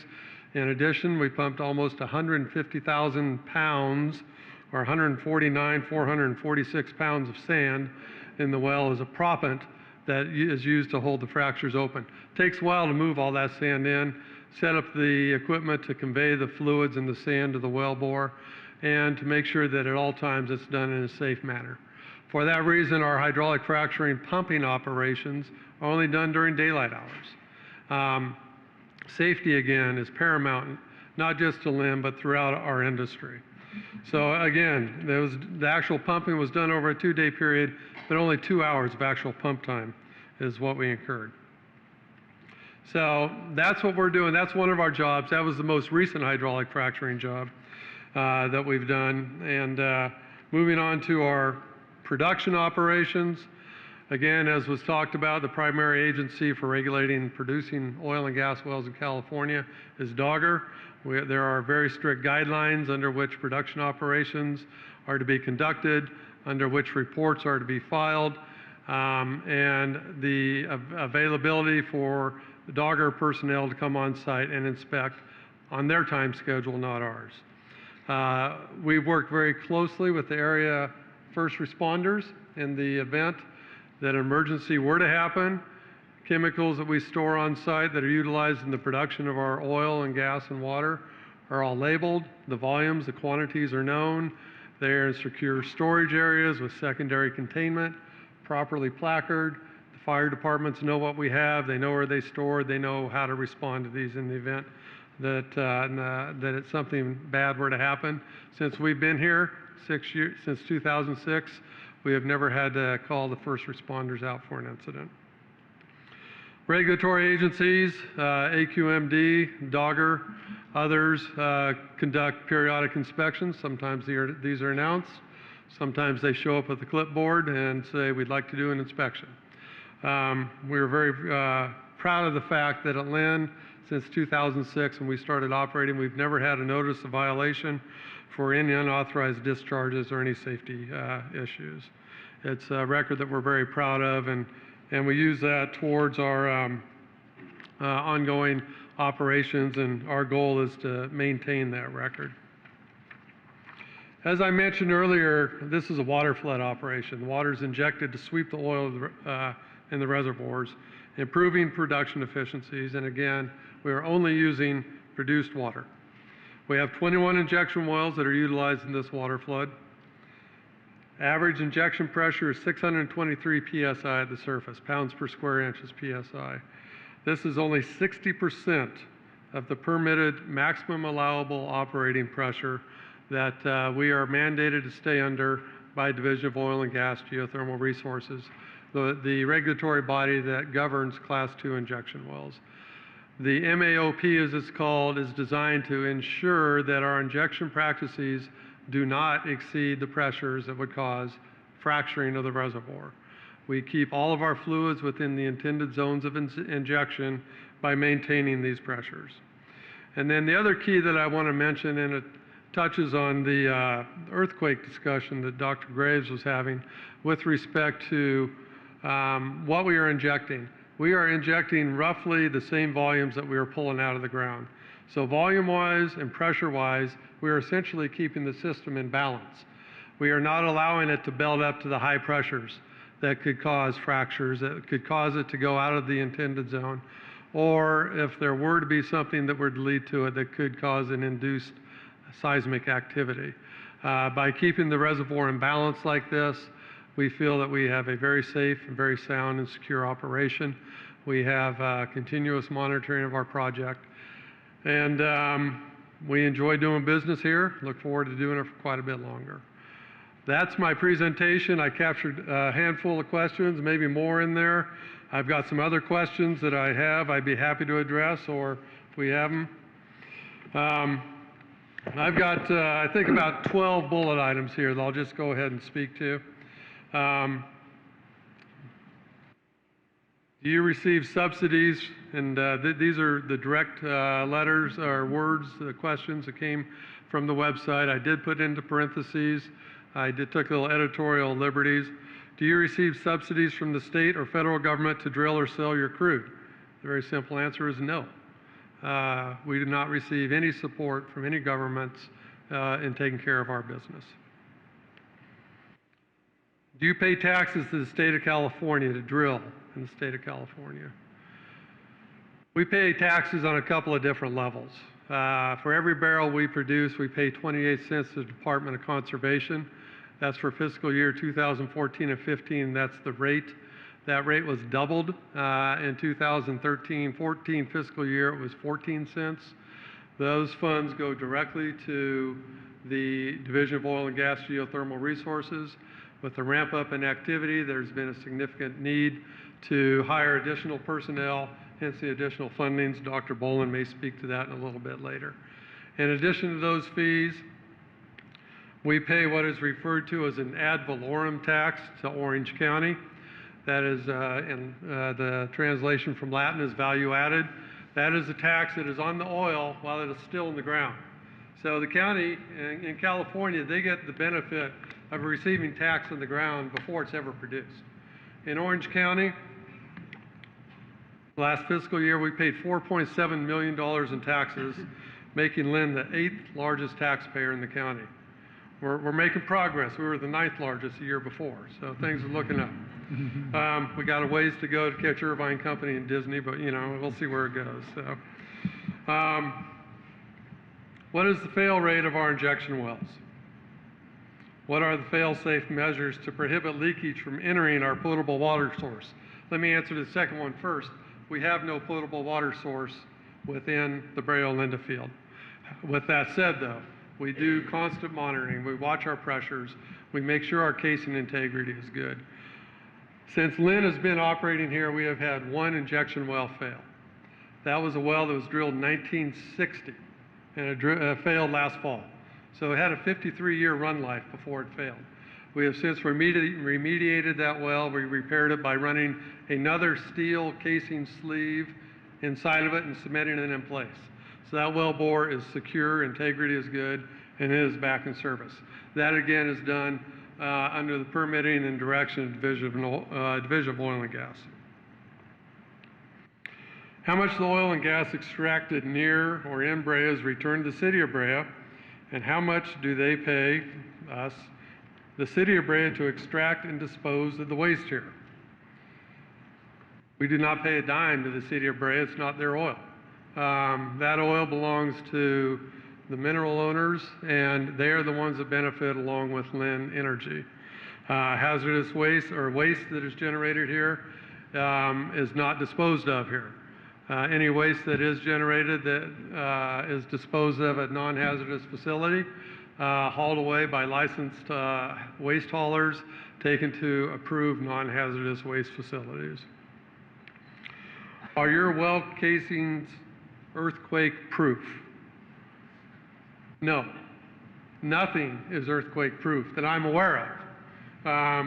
The 9.0 earthquake hits this neighborhood, we're all going to be flattened. But let me give you a few anecdotes that I went back and looked at from some earthquakes that have happened in the recent past. 1984, Northridge earthquake, 6.7 magnitude earthquake. There's an oil fields and a gas storage area just in the foothills just north of Northridge. There is no reported damage of any wells as a result of that earthquake.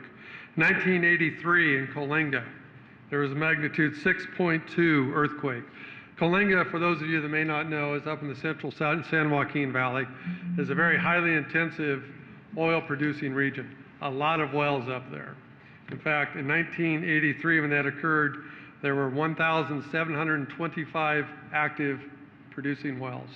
14 wells were damaged, subsurface. Casing was either collapsed or sheared.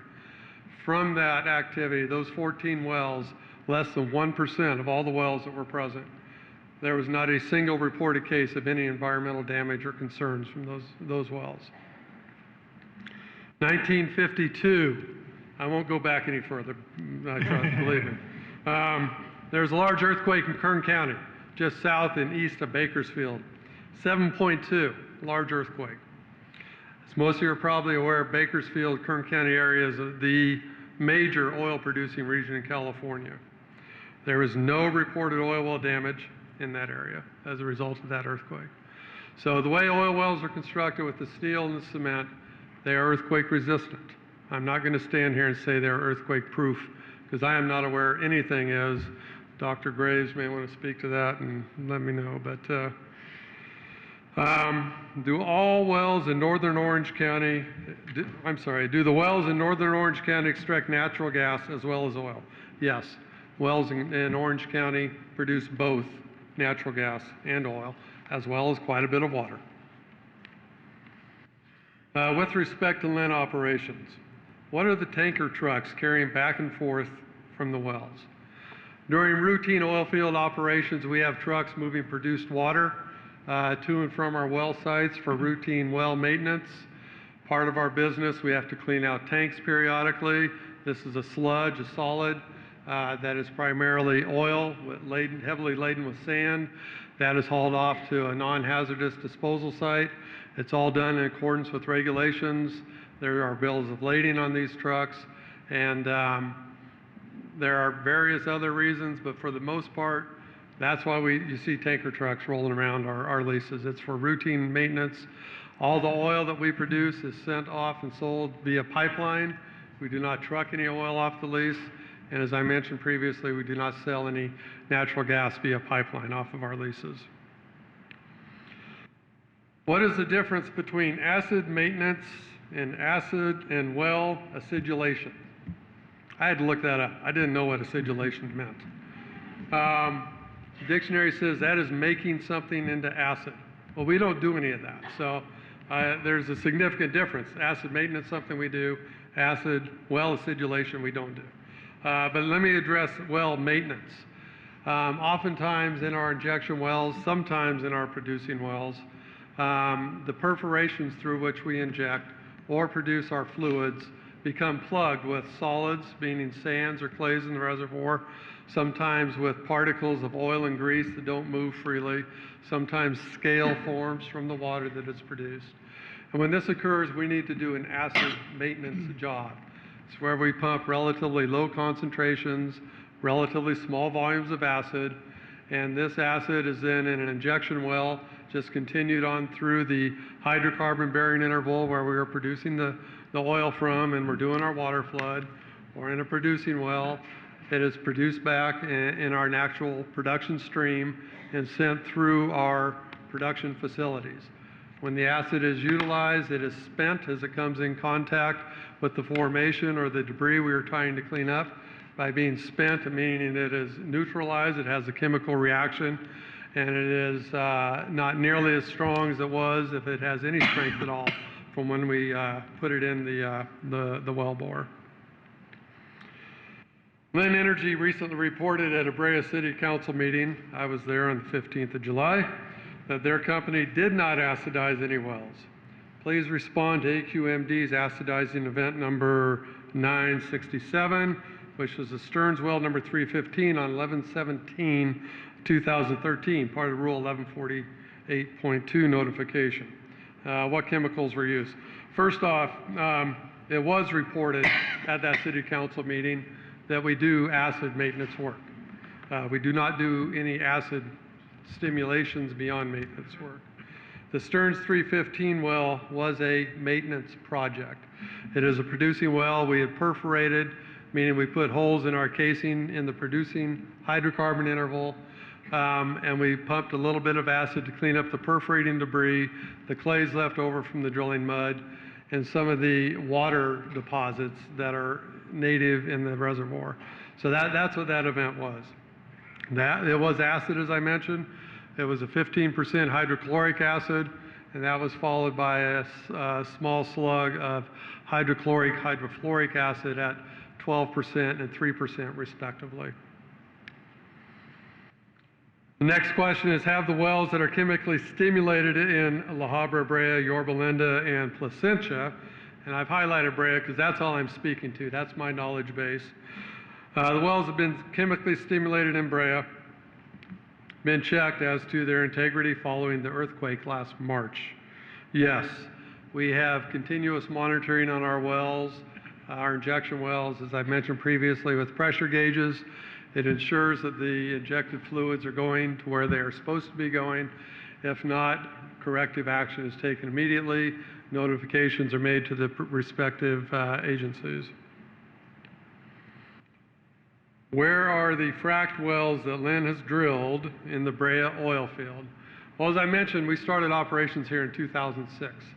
For those of you that live in Brea, particularly over by the areas where we have our operations, there's been significant encroachment from the housing development into the oil fields. As these oil fields were drilled since 2006 through 2013, when the last one was stimulated, these wells were all well into the center, what was considered at the time, of the oil field. They were far away, as Ms. Nakamura would refer to as a sensitive receptor being 1,500 feet. We were nowhere near 1,500 feet to any of the residences. They were in the center of the oil field. This forum, I don't have the information with me to give out API numbers, actual well numbers. That information is available to the public. I encourage you to, if you are so desiring that information, it's available at the Division of Oil and Gas office up in Cypress. You can give a call, make an appointment. They'd be more than happy to help you look at the most recently drilled wells that Lynn has done in that area. Those are all the questions that I had, and that's all I'm going to talk. Almost finished by 8 o'clock, but we'll go from there.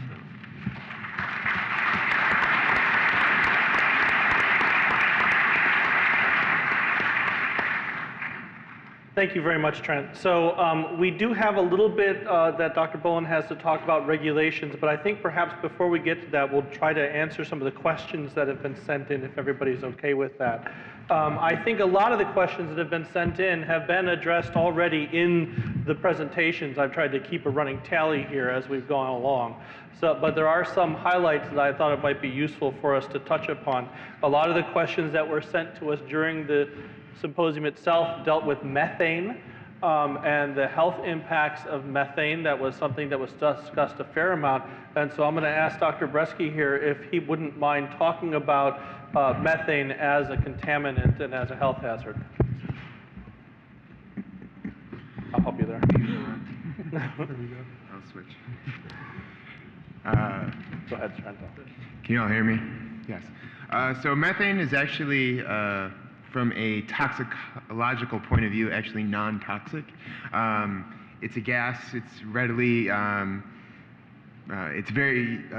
it's not very dense, so it readily floats on air, and it escapes very quickly from the well. I think someone else on the panel mentioned that. Yeah, so methane, from a toxicological point of view, is not an issue. So there was also some questions about silica release, and I wonder if you can talk about silica as it relates to these fracking and health hazards.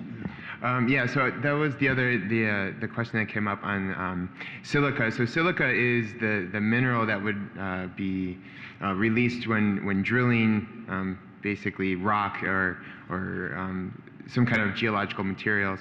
So typically when that happens, it's going to be a large particle that's actually not going to travel tremendous amounts of distances, so it'll be airborne for on the period of minutes or maybe hours. So it would be tracked, I think, in the air quality as PM. We track it as PM. Silica is actually more of a hazard to workers that would actually be drilling the wells.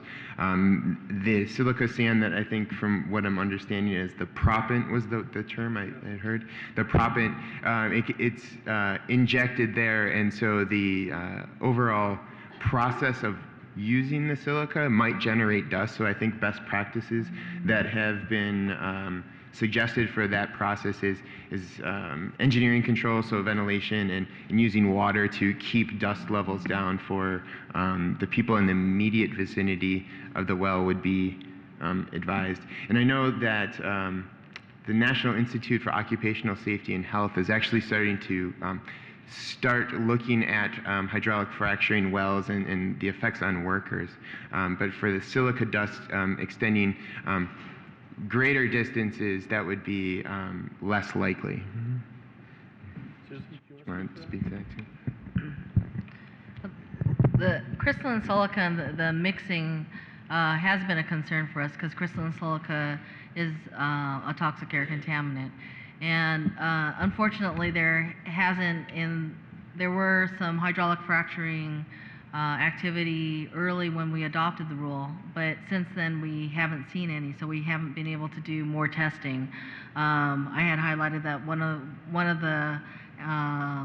on Thumbs Island, it was raining, so the rain was knocking down any dust that was generated. But we have seen and read articles, and we are concerned about the potential for, during the mixing of the hydraulic fracturing fluids, before they go down into the wellbore, and the potential for the crystalline silica to become airborne. And so that's something that we are, if there's another hydraulic fracturing job, then we'll go out there and we'll do that testing. Thank you. So Dr. Bolin was our first speaker, so I'm going to wake him up here. This is a question that came from a lot of different people in a lot of different ways in different contexts. But fundamentally the question is, do you consider the impact on property values when considering the approval of a well? Is there any evidence about how oil drilling has impacted property values in dense urban areas such as Orange County? That's actually a difficult question for me to answer because the division really worries about the technical aspects of drilling and doing it safely and protecting the environment. That kind of question really is in the domain of people who look at land use at the county level or whatever the appropriate jurisdictional level is in terms of how land use is apportioned, how areas are zoned, and so on and so forth. So to answer the question directly, no, Dogger doesn't actually consider that as part of its permitting process. It doesn't have the jurisdiction or the authority to do that. So I have a question for Dr. Graves here. This is from Denise from Anaheim. Have any studies shown that the extent of the homeowner's earthquake damage has been worsened due to subsoil structure changes of nearby fracking? I don't have any specifics on that, but my response would be that is very unlikely. Any of the, as we've heard in some of the other presentations, the fracking activity is actually deep underground, and any disturbance of the soil would be inconsequential, particularly if the homeowner's at some distance away from the well. Thank you. I'm going to toss this out as a general for someone to take. This is from Mary from Fullerton, who says, many times I turn on my faucet in the morning and the water smells like rotten eggs. Is that normal or is it related to fracking? I'm just going to toss that one out there. Dr. Layton, would you like to take a hit? Sure. Probably not normal, but it's less of a call for this group, but more of a call to the people who serve your water. Whoever is on your water bill, give them a call and ask them what's going on. But to go back just a second on the methane issue, there is no health risk associated with carcinogenic issues associated with methane. However, methane by itself in the right concentrations is explosive or can be lit on fire. And early on, when I first came to California, one of the first projects I had was out in Riverside in Norco. And as everyone probably knows, is Norco was land of the dairy farm. And the first home developments out there, someone asked from the county, was there anybody ever checked for methane? Well, no one had, and they went out there and started checking, and they had concentrations in excess of 500,000 parts per million, which sounds really high, except that's okay, because at 500,000 parts per million, there's not enough oxygen to light it, so it was okay. However, the cows were gone. So if anybody knows anything about contamination, once the source has been removed, concentrations will tend to go down through natural processes. So sooner or later, they were worried it was going to get within the range of 50,000 to 150,000 parts per million, which it is explosive. So the county had to go in there and set up standards, set up mitigation measures, put in vent wells. A lot of these wells were fence posts in the backyard. But nonetheless, the idea here is if the concentrations are proper, then there is an issue. But below 50,000, there's too much oxygen, there's not enough methane to fuel the fire. So there are concerns, and there's reasons why we monitor this stuff. But certainly from a carcinogenic standpoint, it is not an issue. That's great. Thanks, Dr. Layton. So this is a question from Mark from Fullerton. Do we have any idea what percentage of fracking or other wells leak fluids into aquifers? That's a hard one, I recognize. I can take that. Very, very few. You know, again, there has been, most of the contamination that's been identified has come from the surface, from surface ponds, spills, accidents at the surface. There's been actually, you know, like I mentioned, one documented case where somehow frac fluid made it to up to an aquifer, and that was 20 years ago or more. So it just doesn't happen. There's most of these frac jobs are a mile below the surface, a mile below you know, your freshwater aquifers. So not often. Thanks, Mr. Zico. So lots of people ask this question in different ways, including during our seminar tonight. Can any of the water used or produced in fracking be cleaned and used as drinking water? Are we doing this? I don't know about drinking water, but certainly productive uses. There are well-known examples in the state. Chevron has a Senardo activity where there's very substantial amounts of water that are blended with other waters for agricultural purposes. So, in fact, it was alluded to in this symposium about the amount of water that's produced with the oil in the state. And in fact, statewide, there's about 15 barrels of oil produced for every 1 barrel of, 15 barrels of water produced for every 1 barrel of oil. And I have to say, the companies are now starting to think very seriously about how they can clean that water to the point where it can be used for beneficial use. And our oil companies may someday become water companies. So this is a question for Ms. Nakamura. Is continuous air monitoring, and this is from Carol from Yorba Linda, is continuous air monitoring taking place in the active fracking sites in Brea or other cities adjacent to the public schools? So are we monitoring the air quality by the schools near fracking sites? No, because the events are very sporadic. For example, the hydraulic fracturing activities in Brea occurred in 2013 over a 2-month period, and we haven't seen any since. When even the acidizing jobs that we go to, it could be just 1 day. So to set up a continuous monitor would probably not, be as wise. We're going out there as often as we can to do periodic monitoring, staying there for a number of hours to collect data and chemical information. Great, thank you.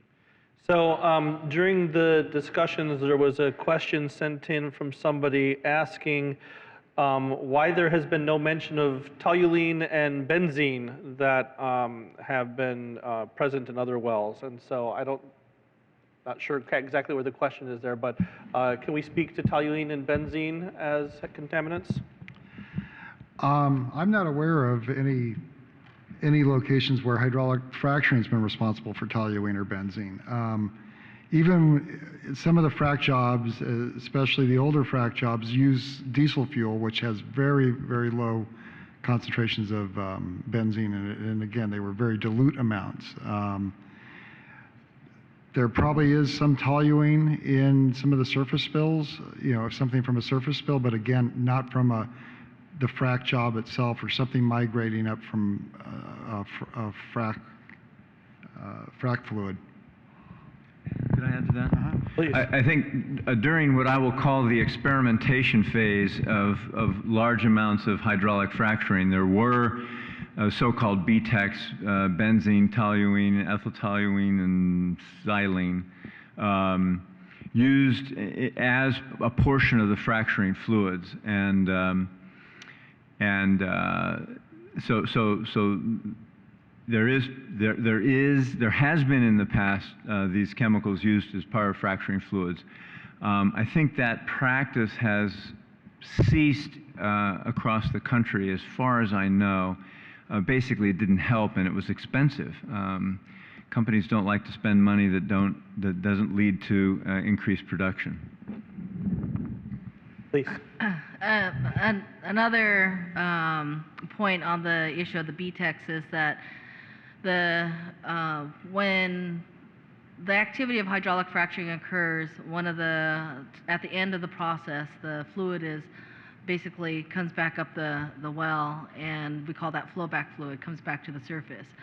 And with that comes the fluids that were pumped down into the well, as well as some hydrocarbons and petroleum product. We believe that the petroleum product is going to have the BTECs in it, and so we're trying to measure that flowback fluid and get a sample of that so we can see how much is actually being released into the atmosphere. So this is a bit of a long question, and again, I'm just going to put this out there for somebody to take. This is a question from Anne from Brea, so bear with me at the question here.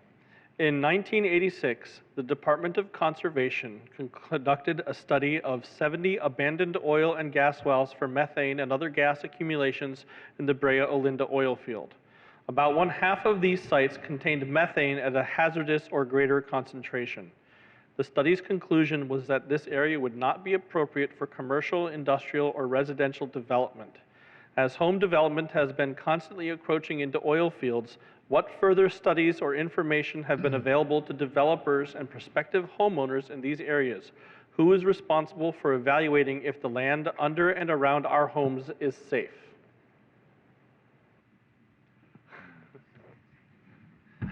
I see Mark reaching for the... If nothing else, I'm willing to take a grant from anybody to study all that. So I need to get, I'm looking for full professorship here. There are a lot of requirements to test for methane before a development occurs, and I believe the Division of Oil and Gas may have some regulations on testing a well for methane and to see if it's properly abandoned. Some wells have to be re-abandoned before development can go. Back in the turn of the century, they used to abandon oil wells with telephone poles and trees and things like that. So it was only naturally you'd have gas seeping into them. I did a lot of work at the Playa Vista development, and we had a lot of oil wells there that had telephone poles just stacked one on top of another to the total depth. We had to drill all those telephone poles back out and properly abandon those wells with cement. So if there is a methane issue, it can be mitigated. It can be fixed. City of Santa Fe Springs has a huge methane issue. So if you do any type of work there, you have to do a methane study beforehand. And again, it's because it's an oil field. It's not necessarily from the wells. It's just seeping out. That does bring up a point about the property values. It certainly hasn't seemed to hurt the property values in Brea, because as everybody knows, we just keep building up into the hills, and those aren't cheap homes they're building up there. So it hasn't seemed to affect values there. This is a question directly for Dr. Bolin. In your talk, you gave the animation of the calculations on the Marcellus Shale. Right. And the question is why that hasn't been done in California and when it will. So the question is specifically about that simulation. Yeah, actually, So actually, that's a computer code, and so it can be done for just about any formation, and because it's really a rock physics code, and I'm guessing the folks at Livermore probably have done some of that but I haven't seen those yet. And I'm not a participant in the panel, but I can't restrain myself. Those kinds of calculations are things that we can do, and we do them on, a lot of times you can do them on a laptop computer like Phil in the back is using to email me the questions. It's a very standard calculation that can be done, and I'm sure it's been done on the local formations. I'm sorry I had to participate. So this is a question, I'm not sure if that would be for Dr. Graves or for Dr. Boland, but the question is there a minimum offset distance for wells to be from faults?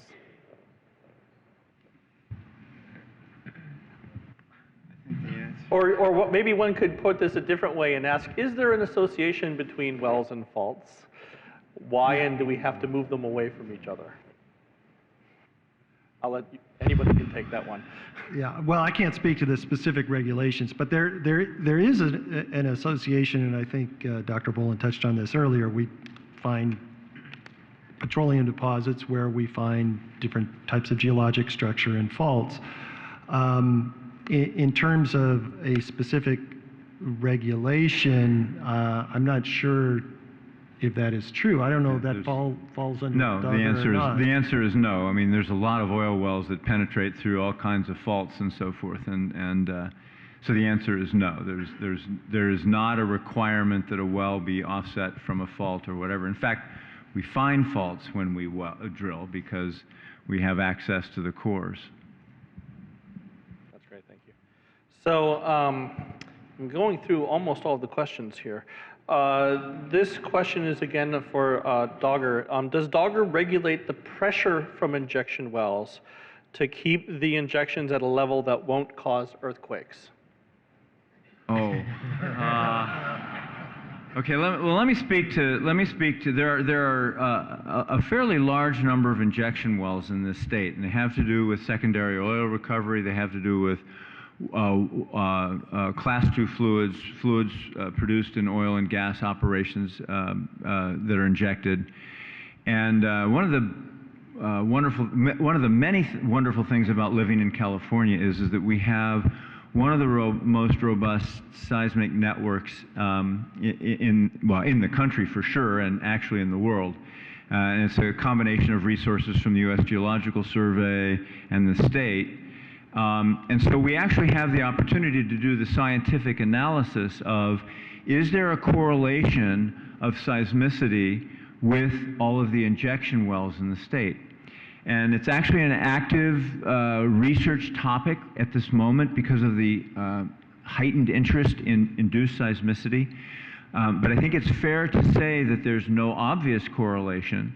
There may be a correlation that is very subtle at the low level seismic magnitudes, but there is no obvious correlation. So the answer is we control the pressures, we regulate the pressures in the wells for a variety of reasons, including safety, but not specifically, quote, to prevent earthquakes. We do regulate it. What we observe, however, from what we are doing is that there's not a correlation, at least nothing approaching a strong correlation between the seismicity in the state and the injection wells, and seismicity around injection wells. I think that's a fair statement, Rob. Yes, yeah, and just to add to that, the process of earthquake faulting in and of itself is a very complicated phenomena, and there are many factors that influence it. So there's no magic pressure threshold. If you're below it, no earthquakes. If you're above it, you have earthquakes.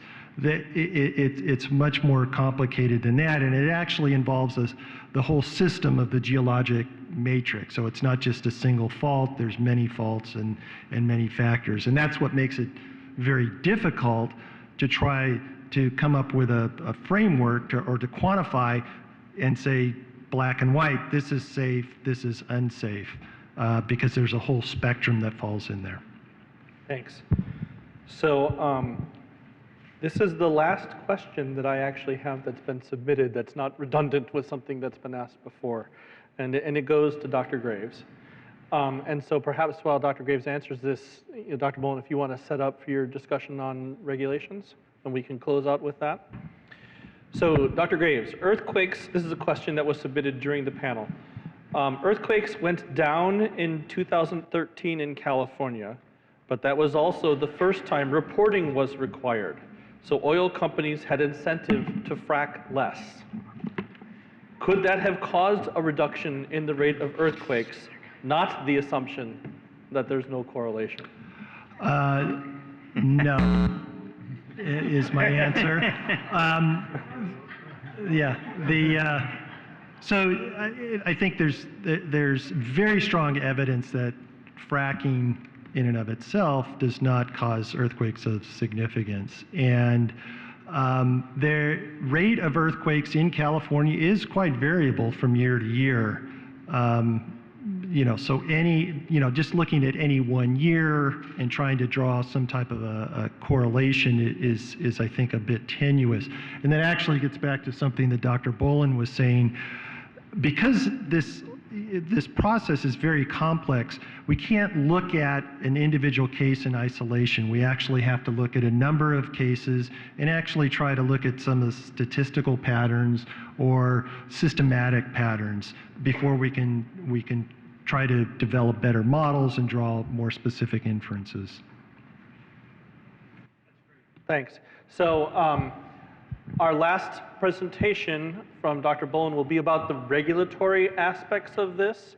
And I asked him to speak to this directly because of the interest in the community in getting involved in the decision-making process.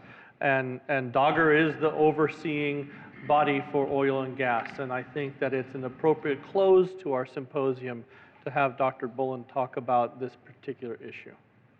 Thank you. It's a tough task to, at the end of the night, talk about regulations. So I'll keep it short so you all can get home. We are in the middle of the development of state regulations as mandated by Senate Bill 4, also known as the Pavilion bill, that will regulate hydraulic fracturing activities in the state.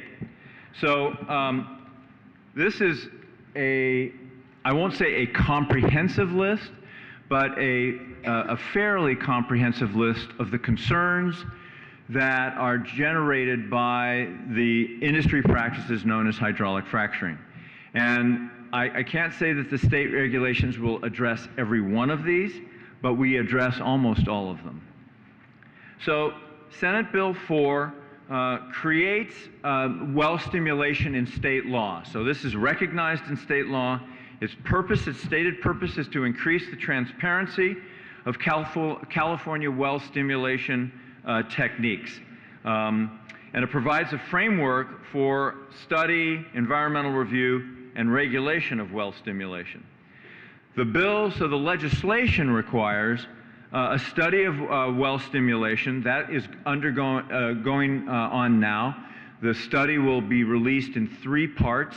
One will be the historical retrospective of what has gone on in the state in oil and gas development, what is the history of well stimulation in the state, what the potential environmental impacts are, and then case studies. There will be a statewide environmental impact report. That actually, a draft of that has been delivered to DOGGR. It's over 1,800 pages. It makes wonderful reading, bedtime reading. And then it requires the division to develop well stimulation regulations. As you may know, we're in the middle of that. Well, actually, we're towards the end of that now. We have issued emergency regulations. While those are in effect, we're developing the permanent regulations. We have been out for 2 public comment periods that have caused some modification of the revisions. We've received many tens of thousands of comments on these regulations, each one is read, each one is responded to, and we consider whether we're going to modify the regulations on that basis. We are just finishing our second review. The revised regulations will be issued in the coming days. I don't want to say exactly when, but next week is a likely week. And there'll be a 15-day comment period before we make final adjustments to the regulations and go through the regulatory process to make them into permanent regulations. That must be promulgated by January 1st. I'm thinking January 2nd might be the first time anybody actually reads them. And then they will go into effect on July 1st of next year.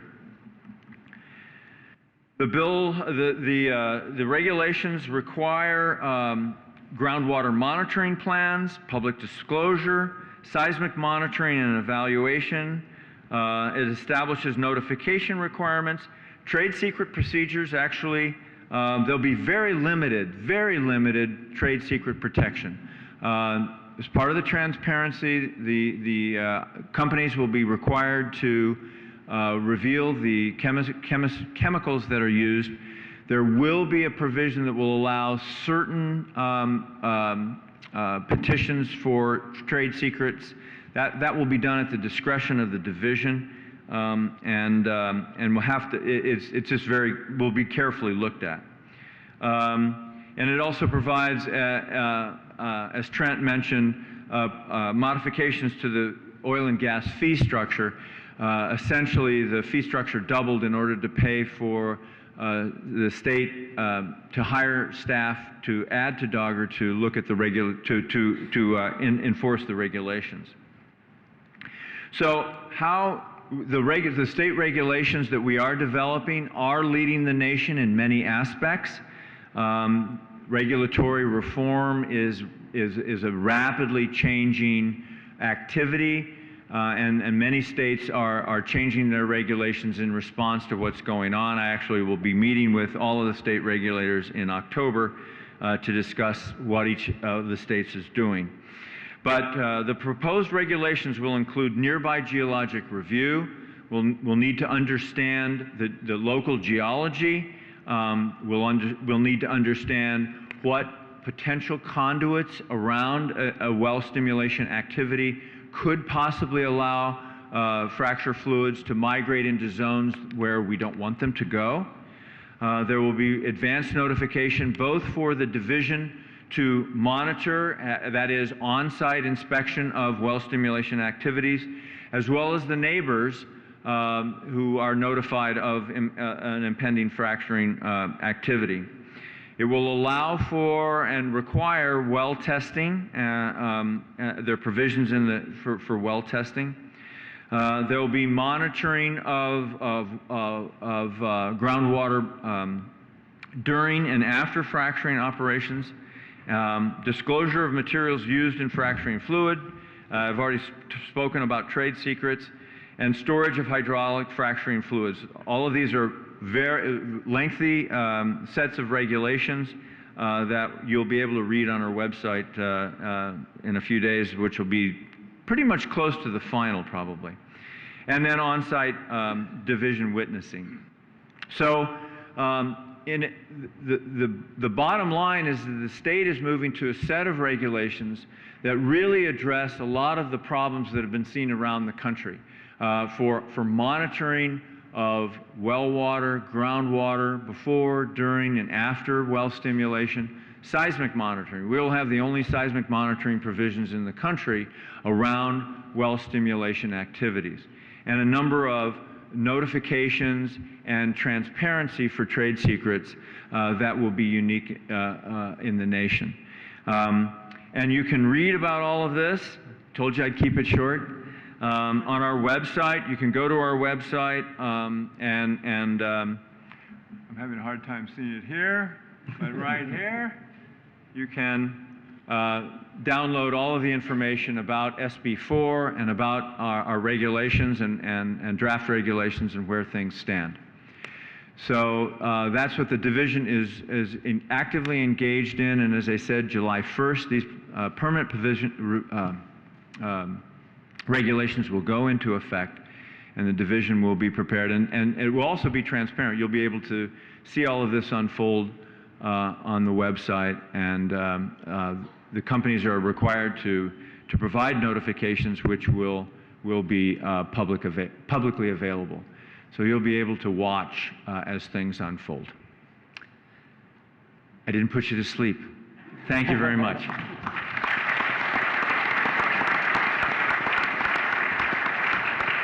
So I really would like to again thank all of our distinguished panelists for coming and being with us and giving freely of their time to come and talk to our community.